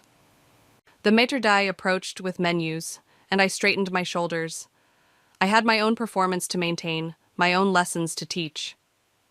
But somewhere across town, my sister was learning that some walls aren't meant to be maintained. They're meant to be painted over, transformed into something new. And sometimes the most important transformations happen when you least expect them. "So tell me, darling," Margaret swirled her wine glass, "how is the new pediatric wing campaign coming along? The hospital board meeting must have been illuminating." The way she emphasized that last word made it clear. She knew something was off. I took a careful sip of water, buying time. "Actually, we made excellent progress today. The board unanimously approved exploring my alternative budget proposal." Margaret's perfectly penciled eyebrows arched. "Did they now? How unexpected. Especially since you've opposed every change to the existing structure for the past 2 years. Damn, I hadn't known that detail about Adele. "Sometimes we need to challenge our own perspectives," I said smoothly. "Speaking of which, how's your son doing at his new school?" Margaret's face tightened. Direct hit. Cadence had mentioned her son's recent expulsion was a sore subject. "Let's not discuss Thomas," she said curtly. "I'm more interested in why you're suddenly channeling your sister's bleeding heart approach to charity." My phone buzzed. Another text from Gus. "Your sister just shared her lunch with kids. Actual tears when one told her about sleeping in the park." "Everything all right?" Margaret asked, eyeing my phone. "You seem distracted." "Just checking on a project," I replied, tucking the phone away. "You know how it is. Always something requiring attention." "Indeed." Margaret leaned forward, her voice dropping. Like the attention you're drawing to yourself today, the board members are already talking. Since when does Adele Gray care about administrative efficiency? Perhaps you don't know me as well as you think. Oh, but I do. Her smile turned predatory. Just as I know that's your sister's Valentino suit from last month's charity gala. The same sister who's currently finger painting with homeless children instead of attending her regular Wednesday art committee meeting. My stomach dropped. Of course, the art committee. I'd missed it in Adele's schedule. So, Margaret continued, would you like to explain what game you're playing, Avery, or should I make a few calls and let everyone know about this little experiment? I set down my fork, meeting her gaze. Go ahead. Call them. Tell them how the less accomplished sister managed to get the board to unanimously approve a budget proposal that Adele's been fighting for 2 years. Tell them how the charity case is sitting here in LeBlanc, holding her own. I'm sure that won't reflect poorly on Adele at all. Margaret's smile faltered. My phone buzzed again. This time it was a photo from Patrick, Adele sitting in a circle with the shelter kids, her designer watch replaced by paint-stained hands, actually listening as they talked. I turned the phone to show Margaret. Or tell them about this, about how Adele's finally seeing the people she claims to help through all those charity galas. I'm sure the society pages would love that story. You're blackmailing me? I'm offering you a choice.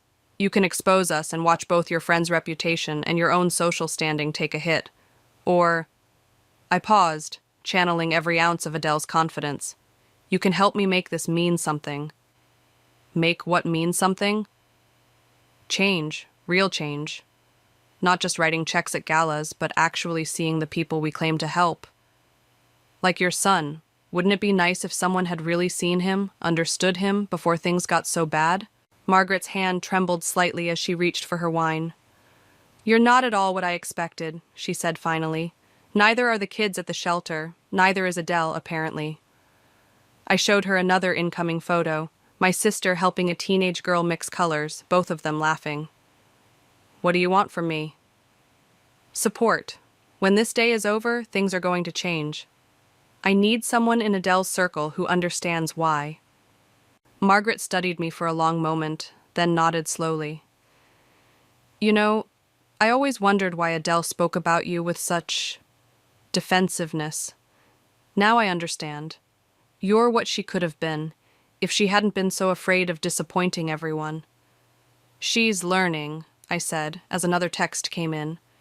She's asking about funding art therapy programs. Think we broke her.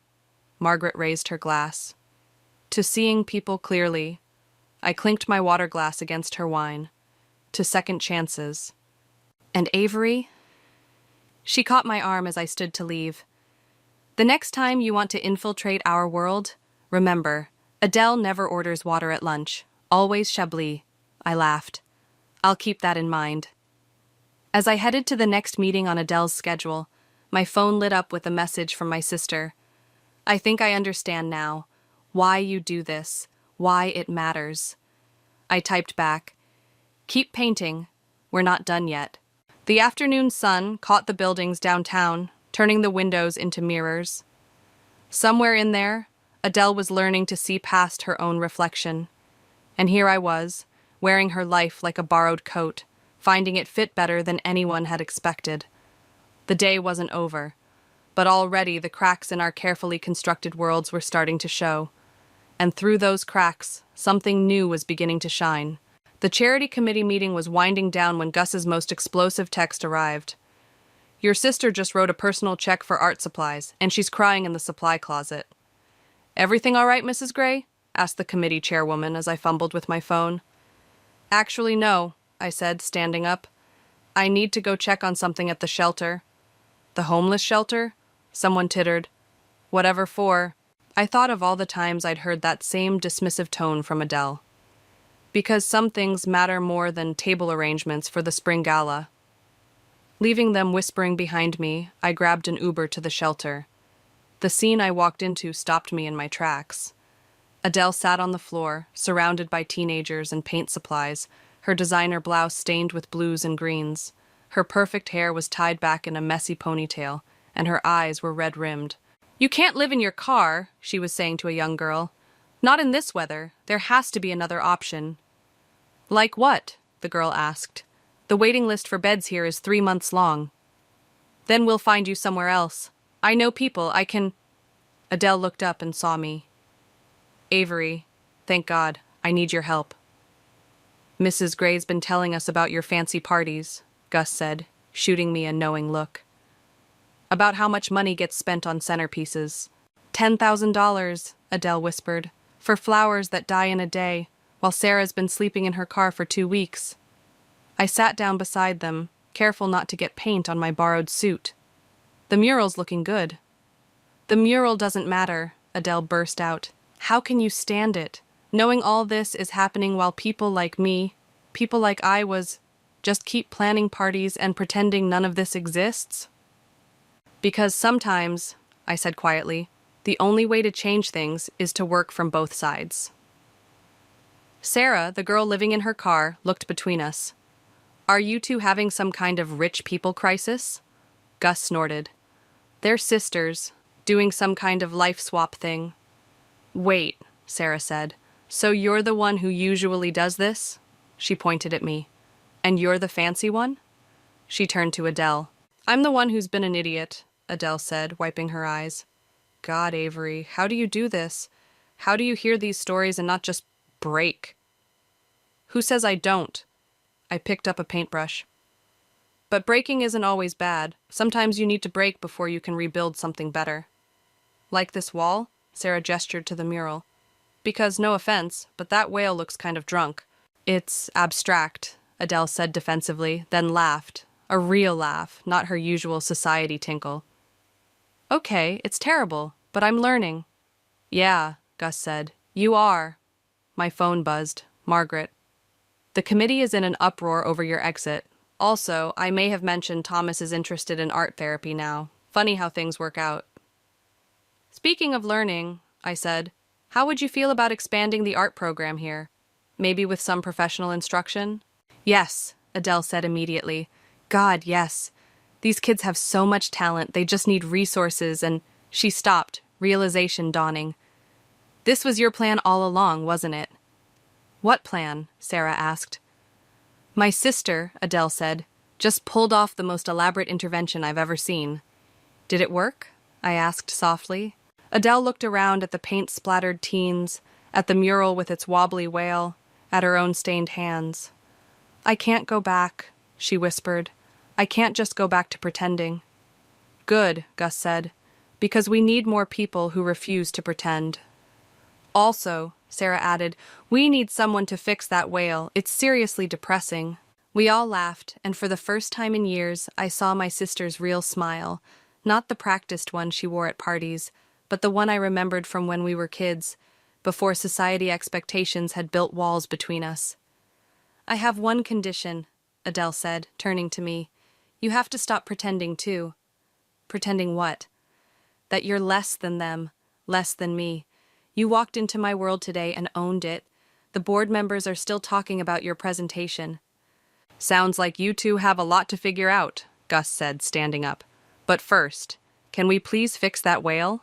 It's starting to look like it's having an existential crisis.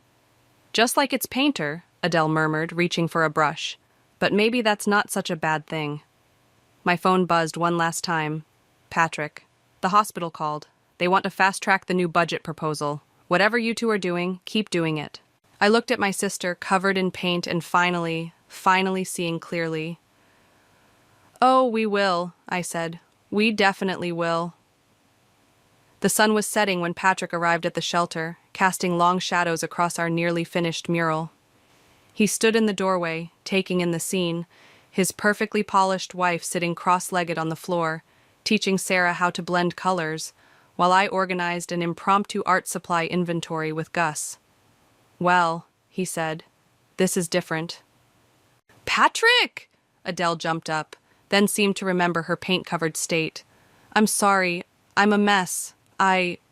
You're beautiful, he said quietly. I haven't seen you this alive in years. She stopped, paint-stained hands frozen mid-gesture. I've been making calls about Sarah's situation and the other kids. Did you know the waiting list for beds here is 3 months long? I didn't. Patrick looked around the room. But something tells me I'm about to learn a lot more about it. We need to do something, Adele said. Not just throw money at it, but actually do something. Like what? Like this, she gestured to the mural. Art therapy programs, job training, real support, not just charity galas where we congratulate ourselves for writing checks. Patrick turned to me. And you? How was your day in our world? Educational, I said. Your wife's friends are interesting. Terrifying, you mean? Adele corrected. God, was I really like that? That dismissive? Speaking of dismissive, Patrick pulled out his phone. The hospital board called. They're implementing your budget proposals immediately, Avery. Apparently, you made quite an impression. What proposals? Adele asked. The ones your sister designed to save the children's wing while cutting administrative waste. The same proposals you've been fighting for 2 years. Adele's eyes widened. You did that? In one meeting? Turns out, I said, when you actually care about the outcome more than the politics, people listen. Mrs. Gray? Sarah approached tentatively. We're ready for the final touches on the whale. You promised to help. Go, Patrick said. I need to talk to your sister anyway. As Adele followed Sarah back to the mural, Patrick turned to me. You planned this whole thing, didn't you? Not all of it, I admitted. I didn't expect her to actually care. You don't give her enough credit, or maybe we haven't given her enough chances. He watched his wife laugh with the teenagers. She was different when we first met, you know, before society expectations and family pressure crushed her real self. And now? Now I'm seeing that girl again, the one who used to paint for fun, who wanted to change the world. He smiled. Thank you for that. Don't thank me yet, I said. The day's not over. Actually, Gus interrupted, it kind of is. Shelter's closing in 10 minutes. Adele looked up from the mural, panic crossing her face. But what about Sarah? Her car? Already handled, Patrick said. I called in a favor. There's a room at the women's shelter across town. Cars waiting outside to take her. Sarah's eyes filled with tears. Really? Really, Patrick confirmed. And tomorrow we're going to start working on a more permanent solution. See? Gus nudged me. Sometimes rich people can be useful. I heard that, Adele called, adding final touches to the whale.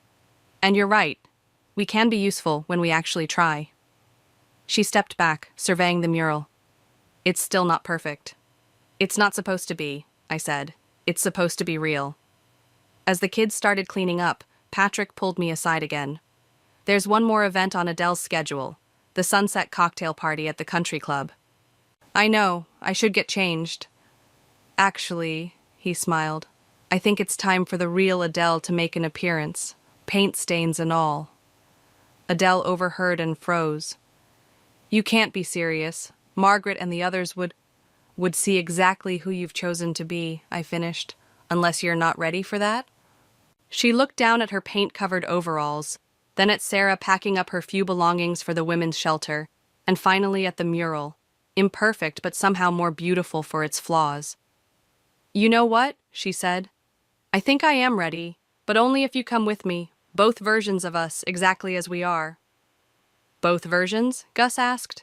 My sister in her borrowed designer suit, showing she belongs in any world she chooses, Adele said, and me in my paint-stained clothes, finally being real. The society pages will explode, Patrick warned, but he was smiling. Good, Adele and I said simultaneously. As we headed for the door, Sarah called out, Hey, rich people, we turned.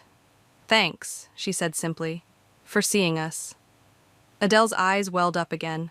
Thank you for helping me see myself. Outside, the sunset painted the sky in colors we'd spent all day trying to capture on the shelter walls.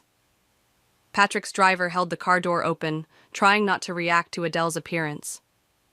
Ready? I asked my sister. She squared her shoulders, paint-stained and proud. Ready to change everything. The country club valet's face was priceless when our car pulled up. Adele stepped out first, paint-stained overalls and all, head held high.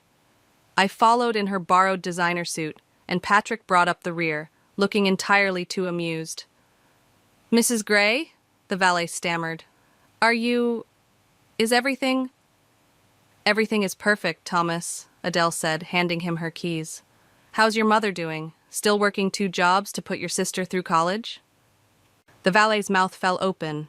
In all the years she'd been coming here, she'd never asked about his family before. Inside, conversation stuttered to a halt as we entered the sunset cocktail party. Margaret, bless her scheming heart, recovered first. Adele, darling, she air-kissed my sister's cheek, ignoring the paint smudges. How avant-garde, is this some sort of performance art? Actually, Adele said loudly enough for everyone to hear, this is what reality looks like. When you spend a day actually helping people instead of just talking about it at parties. The silence turned arctic. Patrick stepped forward. Honey, maybe we should— No, Adele cut him off. I need to say this. She grabbed a champagne flute from a passing waiter and clinked it with a spoon. Everyone, I have an announcement to make. Adele, a woman in Chanel whispered urgently, you're having some sort of breakdown. I'm having an awakening, Adele corrected. My sister taught me that today. All eyes turned to me. I straightened my borrowed Valentino and smiled. You all know my sister Avery, Adele continued, the one we've all politely dismissed as the family charity case. Well, today, she ran a hospital board meeting so brilliantly they're implementing her proposals immediately. The same proposals I've failed to push through for 2 years. Murmurs rippled through the crowd. Meanwhile, she gestured to her paint-stained clothes. I spent the day at her homeless shelter, where I met actual humans with actual stories that would break your hearts, if you ever bothered to listen. Darling, someone called out, perhaps you've had too much sun. I met a girl today who's been sleeping in her car, Adele's voice cracked, while we spent $10,000 on flowers for last month's gala. Do you know what $10,000 could do at that shelter? Margaret stepped forward.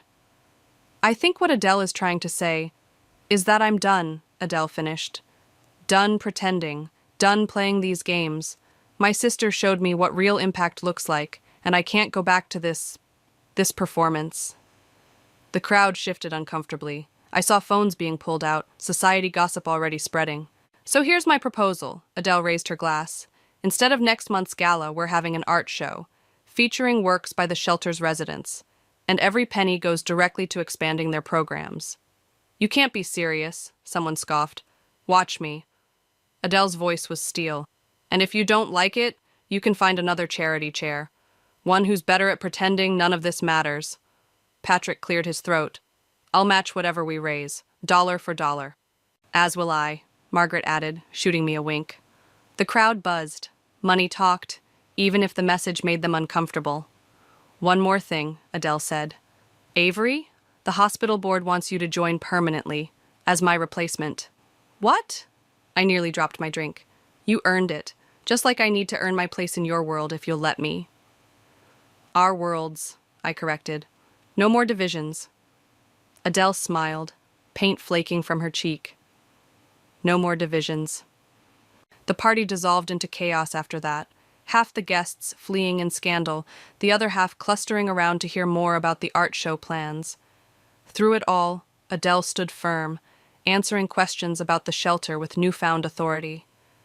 Well played, Margaret murmured, appearing at my elbow. Though I suspect this wasn't quite what you planned. Not even close, I admitted. I thought she'd break, but I never expected her to. Become real? Margaret smiled. Sometimes the best revenge is giving someone the chance to be their true self. My phone buzzed, a text from Gus. Sarah's settled at the women's shelter. They have an art therapy program. She's already asking about teaching others. I showed the message to Adele, who immediately teared up again. You know, she said, I always thought you were trying to embarrass the family with your charity work. I never realized you were trying to save it. Not save, I corrected. Transform. Mission accomplished, Patrick said, watching as his wife enthusiastically described the shelter's needs to a wealthy donor. The sunset painted the country club windows gold, not unlike the shelter's walls. 2 worlds, finally merging into something new. Something real. Ready to go home? I asked Adele. She looked down at her paint-stained clothes, then at the glittering crowd, and smiled. I think I finally am. The morning sun streamed through the shelter's windows as I added the final touches to our newest mural. This one featured a phoenix rising from city buildings, its wings spanning the entire wall. "The symbolism's a bit on the nose, don't you think?" Adele said, walking in with 2 coffee cups. She handed me one, careful not to drip on her paint-splattered designer overalls, a custom-made set she'd ordered after ruining mine. "Says the woman who showed up to the hospital board meeting in a Valentino paint smock." "That was different," she protested. "I was making a statement." And what a statement it was. I stepped back to survey the mural. Though not as powerful as the donors' faces when Sarah presented her art therapy proposal. "That girl's going places," Adele said proudly. The foundation already approved her pilot program for 3 more shelters. The foundation, Adele's latest project, born from that day we switched lives. She'd transformed her society connections into actual change, while I'd learned to navigate boardrooms without losing my soul. Speaking of going places, I nodded toward the door where Gus stood, dressed in a crisp new suit. "Ready for your first day of work, Mr. Program Director?" "Don't remind me," he groaned. "I still can't believe you 2 talked me into this." "You talked yourself into it," Adele corrected. "We just provided the funding." "And the suit," I added. "And the office," Adele chimed in. "And the—" Okay, Gus laughed. "I get it. You're both terrible influences." Patrick appeared behind him carrying boxes of art supplies. "The terrible influences who just got city approval for the youth housing project." "Really?" I turned to Adele. "You didn't tell me." "I wanted to surprise you," she said. "Consider it payback for all your surprises." "Does this mean I have to switch lives with you again?"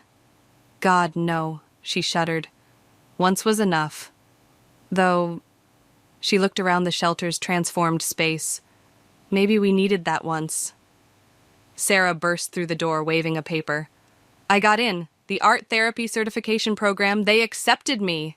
Adele rushed to hug her, not caring about the paint transfer. "Of course they did. Did you show them your portfolio? The one with the drunk whale? Never." "Hey," Adele protested, "that whale had character." "That whale had issues," Gus corrected. "Just like we all did." Patrick checked his watch. "Ladies, the press conference starts in an hour. Should we head over?" "Ah, yes, the press conference. Where we'd announce the merger of Adele's foundation with my shelter programs, creating something entirely new, something real." "Just let me change first," Adele said. "Don't you dare," I warned. "Paint-stained overalls or nothing." "Fine," she sighed dramatically, "but you have to wear the Valentino." "Deal." As the others headed out, Adele held me back. "You know, I never thanked you properly." "For what? Humiliating you? Forcing you to paint badly? Making you cry in a supply closet?" "For seeing me," she said quietly.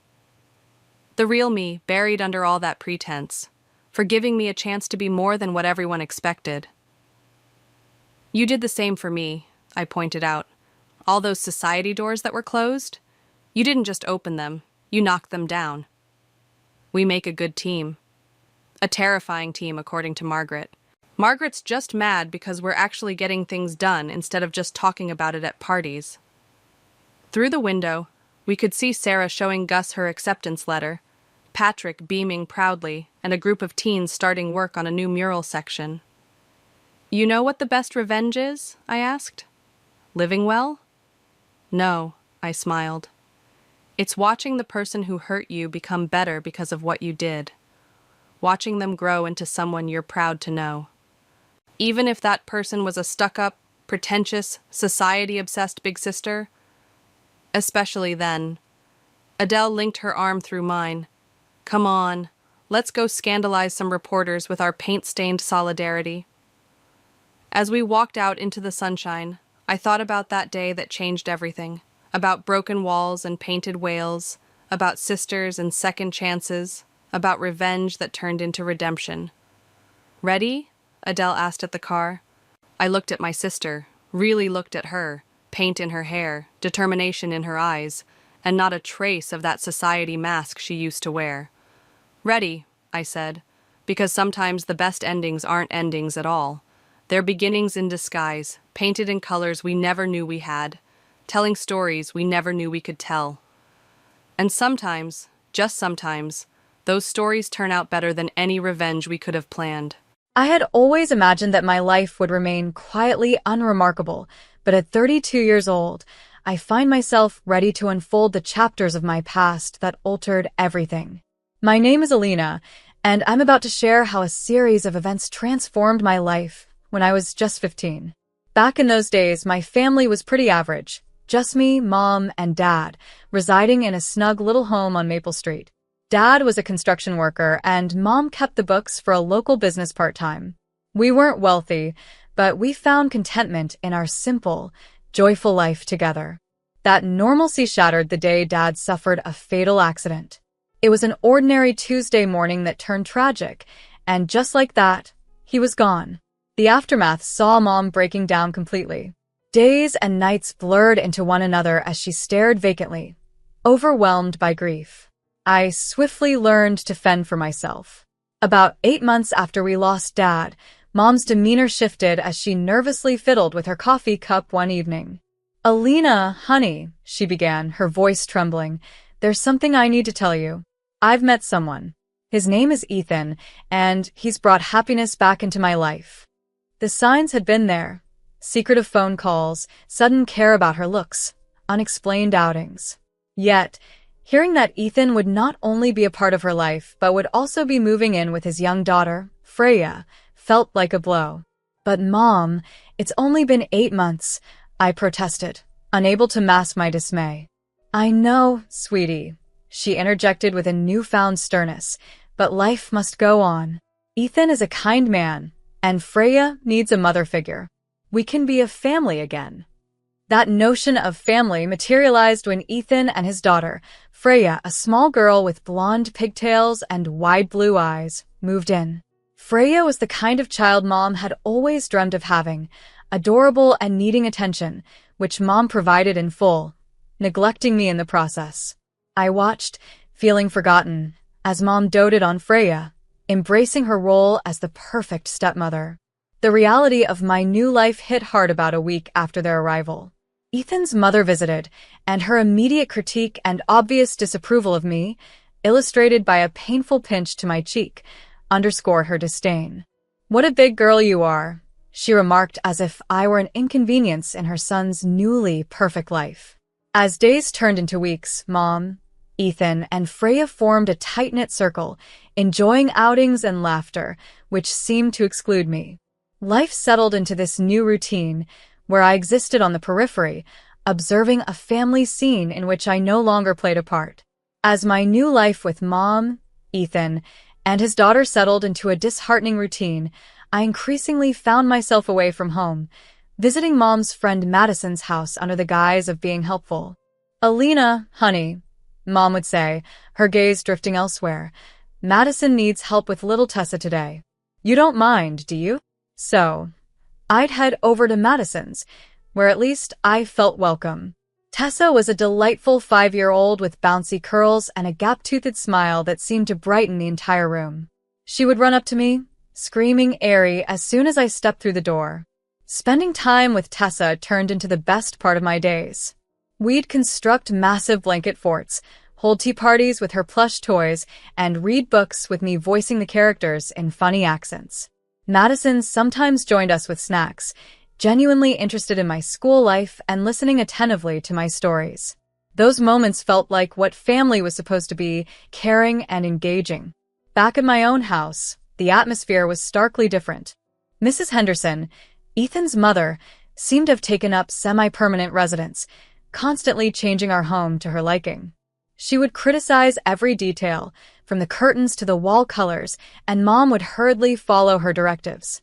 "These walls should be eggshell, not cream," she would demand, and soon after, Mom would be comparing paint samples at the store. Mrs. Henderson also took a peculiar interest in critiquing me relentlessly. She'd pinch my cheeks hard, scold my table manners, and comment disparagingly on my posture. Meanwhile, Ethan had his harsh ways. Minor accidents like a dropped glass or a spilled plate would trigger fierce outbursts about my carelessness and accusations of being a freeloader. With every incident, I hoped for Mom to intervene, but she remained silent, preoccupied with Freya or other household tasks, effectively ignoring the situation. When I turned 17, something within me snapped. I was determined not to be seen as a burden any longer. That morning, I began a small venture of my own, posting flyers around the neighborhood offering dog walking services. By the afternoon, I had secured my first few clients. Mrs. Jasmine, from a couple of streets over, was hesitant at first. "You want to walk dogs? What about all the schoolwork you teenagers have?" I assured her confidently. "I can manage both. I'm responsible, and I do well in school." Reluctantly, she handed over her golden retriever's leash. "All right, let's give it a try. Max needs a walk every day after school. $22 per walk." That was just the start. Soon, I was walking multiple dogs on weekends and helping elderly Mr. Lincoln with his grocery shopping. Madison even officially hired me as Tessa's after-school nanny, a role I had been filling for free until then. This newfound independence was not just about earning money. It was about asserting my worth and changing my narrative from a dependent child to a responsible young adult. Regardless, I was determined to save every penny I earned. I avoided spending on trivial things like candy or movies, which were typical indulgences for someone my age.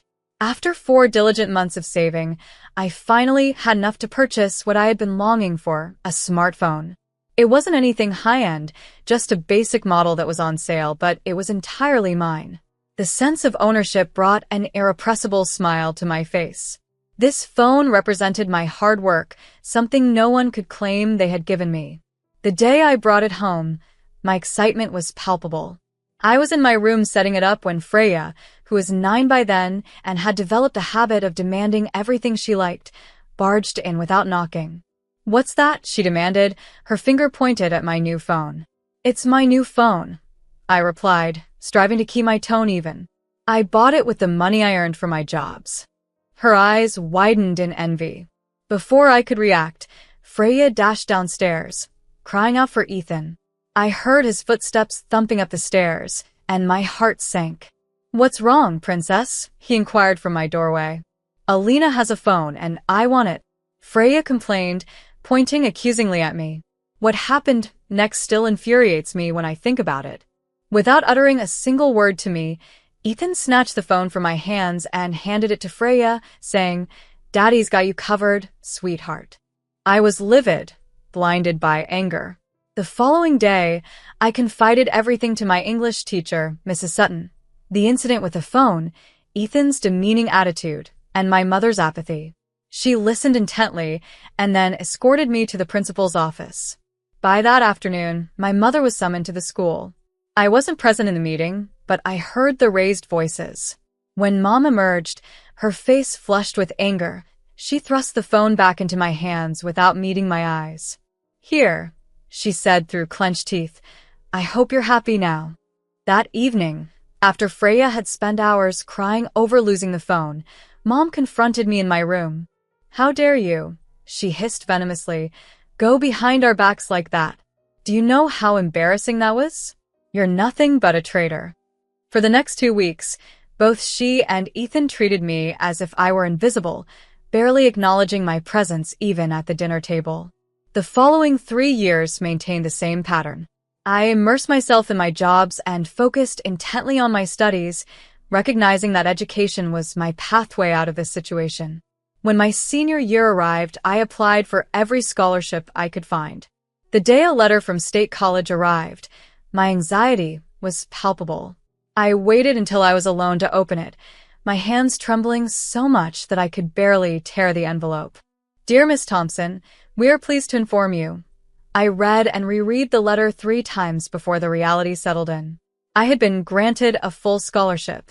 Overwhelmed, I realized I had secured my departure for college without needing a dime from Ethan. Foolishly, I thought this achievement might shift their perspective, perhaps even restore my mother's recognition of me. I decided to share the news at dinner that night, hoping it would spark a change. As everyone gathered around the dinner table that evening, a mix of anticipation and anxiety filled the air. I mustered the courage to share my news, my voice barely above a whisper. "Mom, Ethan, I have some great news. The words barely left my lips when my heart started racing. I've been accepted to state college. The sound of Ethan's fork hitting his plate echoed through the room. His voice was tinged with disbelief. You applied to college without telling us? How dare you make such decisions on your own, living under my roof, eating the food I provide? I hurried to explain, hoping to ease the tension, but it's a full scholarship. It won't cost you anything. Ethan's response was harsh and immediate. Of course, I wouldn't pay. Why would I spend a dime on a sneaky, ungrateful person like you? Desperate for an ally, I turned to my mother, who seemed lost in her world, pushing her food around her plate. Mom, please, can't you see my side? I pleaded. When she finally met my gaze, her eyes were void of warmth. Why should I support you? You've never respected us or accepted Ethan. It feels like you've been against us from the start. Stunned by her words, a surge of old wounds and suppressed anger overwhelmed me. Respect him? How can I respect someone who has done nothing but bully and belittle me? Out of nowhere, a sharp pain shot across my cheek, a slap from my mother. Get out, she hissed, her voice low but menacing. The command was louder the second time. Get out of my house. Touching my stinging cheek, I felt like I was in a surreal nightmare. I scrambled upstairs, throwing essentials into my backpack, clothes, my phone, school papers, and the little cash I had saved. The sounds of my stepfamily's laughter and yelling faded as I rushed out. Minutes later, I was on Hannah's porch with my classmate from biology. Without a word, she pulled me into a comforting embrace as soon as she saw my tear-streaked face and my packed backpack. Sitting in Hannah's kitchen, now contemplating my future and how I'd manage college, Hannah's Aunt Valentina walked in. With a scrutinizing look, she remarked, So, you're the girl Hannah has mentioned. It turned out Aunt Valentina owned a quaint Italian restaurant downtown, complete with a small studio apartment above it. Almost immediately, she offered me a job and the apartment at half rent, including free meals and flexible hours to accommodate my college schedule. The place needs a bit of work, but it's safe and clean, she added. I began working as a waitress, absorbing every aspect of the restaurant business. Valentina was a stern yet fair mentor, often pointing out the nuances of the industry that my college courses overlooked. Despite the apartment's modest size, it was my sanctuary, free from judgment and interference, a place where I could study and breathe freely.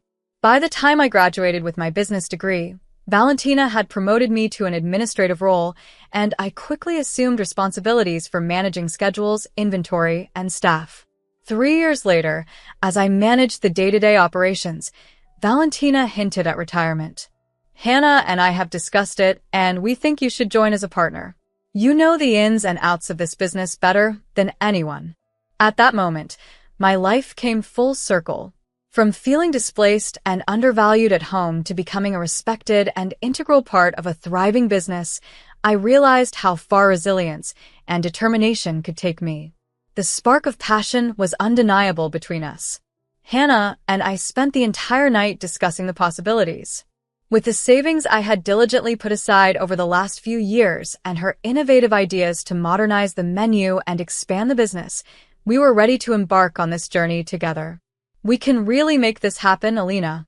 We can make it our own, Hannah said, her eyes alight with excitement. So, we took the plunge. I invested every penny I had saved, and together, we transformed Valentina's traditional Italian restaurant into a vibrant, unique dining experience that was distinctly ours. Over the next few years, our success allowed us to open a second location across town. Walking through the restaurants, watching everything run like clockwork, I would often reflect on my past. It had been 12 years since that fateful night when my mother slapped me and threw me out. Although they still lived in the city, I occasionally caught glimpses of Freya's social media. We existed in completely separate worlds now. One busy afternoon, while Hannah and I were sorting through spreadsheets and discussing further expansion plans in our office above the downtown location, the sounds of an arriving party echoed from below. Sounds like the engagement party's here, Hannah noted, checking the schedule. 50 guests, it should be a good night. We had a tradition, one we started when we first took over the restaurant, personally greeting customers, gathering their feedback, and making them feel valued. This personal touch sets us apart from other venues. "I'll go check on them," I offered, slipping on my branded blazer and pinning my name badge. The cheerful sounds of laughter and clinking glasses grew as I approached the main floor. A large party like this was an opportunity for repeat business and potentially more event bookings. I straightened my badge and wore my best professional smile, but as I approached the group, my smile faltered. At the head of the table sat my mother, her hair grayer but styled immaculately. Next to her was Ethan, visibly aged yet unchanged in demeanor. And there was Freya, radiant in a sparkly dress, holding hands with a man in a sharp suit. My sister's engagement party. For a moment, I considered retreating, but then my mother's eyes met mine, and I saw the flicker of recognition. "Well, look who it is," she declared loudly, causing heads to turn. "Our waitress for the evening." Ethan's face twisted into a familiar, contemptuous sneer. 32 years old, and still serving tables. Can't say I'm surprised. I opened my mouth to respond, but my mother cut me off, her voice thick with scorn. "I always knew you'd end up like this," she said. "Look at your sister, a college graduate, an economist, marrying a wonderful man. And you, still wearing a name tag and taking orders." Freya giggled, squeezing her fiancé's hand. "Maybe she'll do our dishes tonight, right, Daddy? Show us her special skills." "The floor's too clean," Ethan quipped, standing up. He seemed to have been drinking. In a swift, cruel motion, he grabbed a plate of salad from the table and hurled it to the floor. The crash silenced the room. I felt a sharp sting on my cheek and instinctively reached up to touch it. My fingers came away with blood.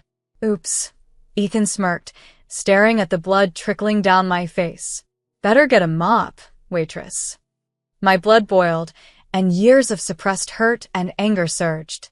Yet, standing there, amidst the shards and the shocked stares of the guests, a calm resolve settled over me. I realized that this was no longer my world, and these people no longer had any power over me. My success, my achievements, and my dignity were defined not by their scorn but by the respect and accomplishment I had earned through my own efforts and in a community that valued me. As I turned away to fetch the cleaning supplies, I decided this was the last time they would ever see me as just a waitress. My future was mine to shape, far away from their toxic reach. Just as I was about to unleash everything I had held back for years, Hannah's assertive voice sliced through the tension. "This situation requires immediate attention," she declared with the calm authority she had inherited from her Aunt Valentina. In her hands was our service agreement, elegantly bound in leather with our restaurant's gold embossed logo. Hannah cleared her throat and commanded the attention of everyone in the room. "According to our service agreement," she began, her voice firm, "any customers who engage in verbal abuse or physical assault against our staff or owners will be promptly asked to leave the premises." She paused, her eyes briefly meeting mine in a show of solidarity before turning back to the stunned crowd. "Oh, and just in case you weren't aware," Hannah continued, her smile cutting like a blade, "you're currently speaking to Alina Thompson, co-owner of this establishment, and 3 others across the city." The silence that followed was profound. The shock was palpable as the guests and my family took in the opulent surroundings, the framed glowing reviews, and the sophisticated clientele they had overlooked. "That's impossible," Ethan managed to choke out. His disbelief was evident. Furthermore, Hannah pressed on, "in cases of assault, we reserve the right to terminate service immediately and without a refund." She then turned to me, giving me the lead. "Alina, your call." I straightened my blazer, wiped the blood from my cheek with my sleeve, and with newfound resolve, I stated, "Clear the tables. All 80 guests need to leave, now." Our staff moved into action, efficiently clearing the space as the engagement party was abruptly cut short. The protest started with Mrs. Henderson, Ethan's mother, who clutched her plate of pasta as if it were a treasure. "You can't do this," she shrieked, reminiscent of the days she criticized my manners while pinching my cheeks. When one of our waiters, Adrian, attempted to retrieve her plate, she pulled it back, splattering sauce. Help! They're attacking me! Ethan surged forward, fists ready and face flushed with anger. Get your hands off my mother, he bellowed, moving towards me. But our security was quicker, stepping in between while another called the police. Amidst the ensuing chaos, Freya dissolved into tears, mourning her spoiled engagement party. Mom, do something, she cried, but my mother stood frozen, mascara streaked down her cheeks, unable to meet my gaze. The next half hour was a whirlwind. The police arrived and took statements from witnesses, many of whom had recorded the incident on their phones. Ethan was handcuffed and led away, still spewing threats. An ambulance crew attended to my cheek, gently cleaning and bandaging the wound as the guests left in a murmur of disbelief and speculation. 3 days later, my phone rang. It was an unknown number, but I recognized my mother's voice immediately, softer and almost pleading. Alina, please don't hang up. Listen about Ethan, the police are pressing charges. He could lose his job over this. You need to drop the charges. No, I replied simply and hung up. The backlash on social media began within hours. My mother's first post depicted her as the victim of a vindictive restaurant owner who had ruined her daughter's engagement party. The post garnered a flood of sympathy, with people vowing never to patronize our restaurants. Then Freya added her narrative, painting me as the psychotic stepsister envious of her happiness. As the post spread through local community groups, Hannah found me poring over the lies online. Her presence was a reminder of the strength and support I had in my chosen family, starkly contrasting the toxic ties I had once endured. In that moment, I realized the power of truth and integrity over falsehood and manipulation. Valentina had wisely installed a comprehensive security system years ago, designed to zoom in and record audio upon detecting loud voices or sudden movements. This system captured the entire scene at the engagement party with crystal clarity. Every threat from Ethan, every insult from my mother, and the resounding crash of the plate were all recorded. In response to my mother's misleading social media rant, I uploaded this footage in the comments section, accompanied by a straightforward note. Here's what actually happened. The video went viral overnight, and soon other guests from the party began sharing their recordings as well. One video, in particular, highlighted the moment Adrian attempted to clear Mrs. Henderson's plate while she exploded in rage, pasta sauce flying, his demeanor unflinchingly professional. This clip alone garnered millions of views, sparking a trend around restaurant drama that quickly escalated from local gossip to a national talking point. Food blogs and news outlets jumped on the story, headlining it as "Family Crashes Engagement Party at Daughter's Own Restaurant." The comment sections were inundated with people sharing their own experiences with family estrangement and toxic relationships. The fallout was immediate. Embarrassed by his public arrest and the viral video of him assaulting his stepdaughter, Ethan's company demoted him to a lesser role. He was also fined heavily by the court for assault and property damage. My mother attempted damage control by deleting her initial posts, but the internet never forgets. Screenshots of her words lived on. As for Freya, her wedding venue canceled their contract, wanting no association with the scandal. Mrs. Henderson, now infamous as the Pasta Lady, became a meme, her image of outrage plastered across social media. Watching the view count rise on the security footage, I recalled a mantra I held onto during the dark days after being thrown out. Someday, things will be different.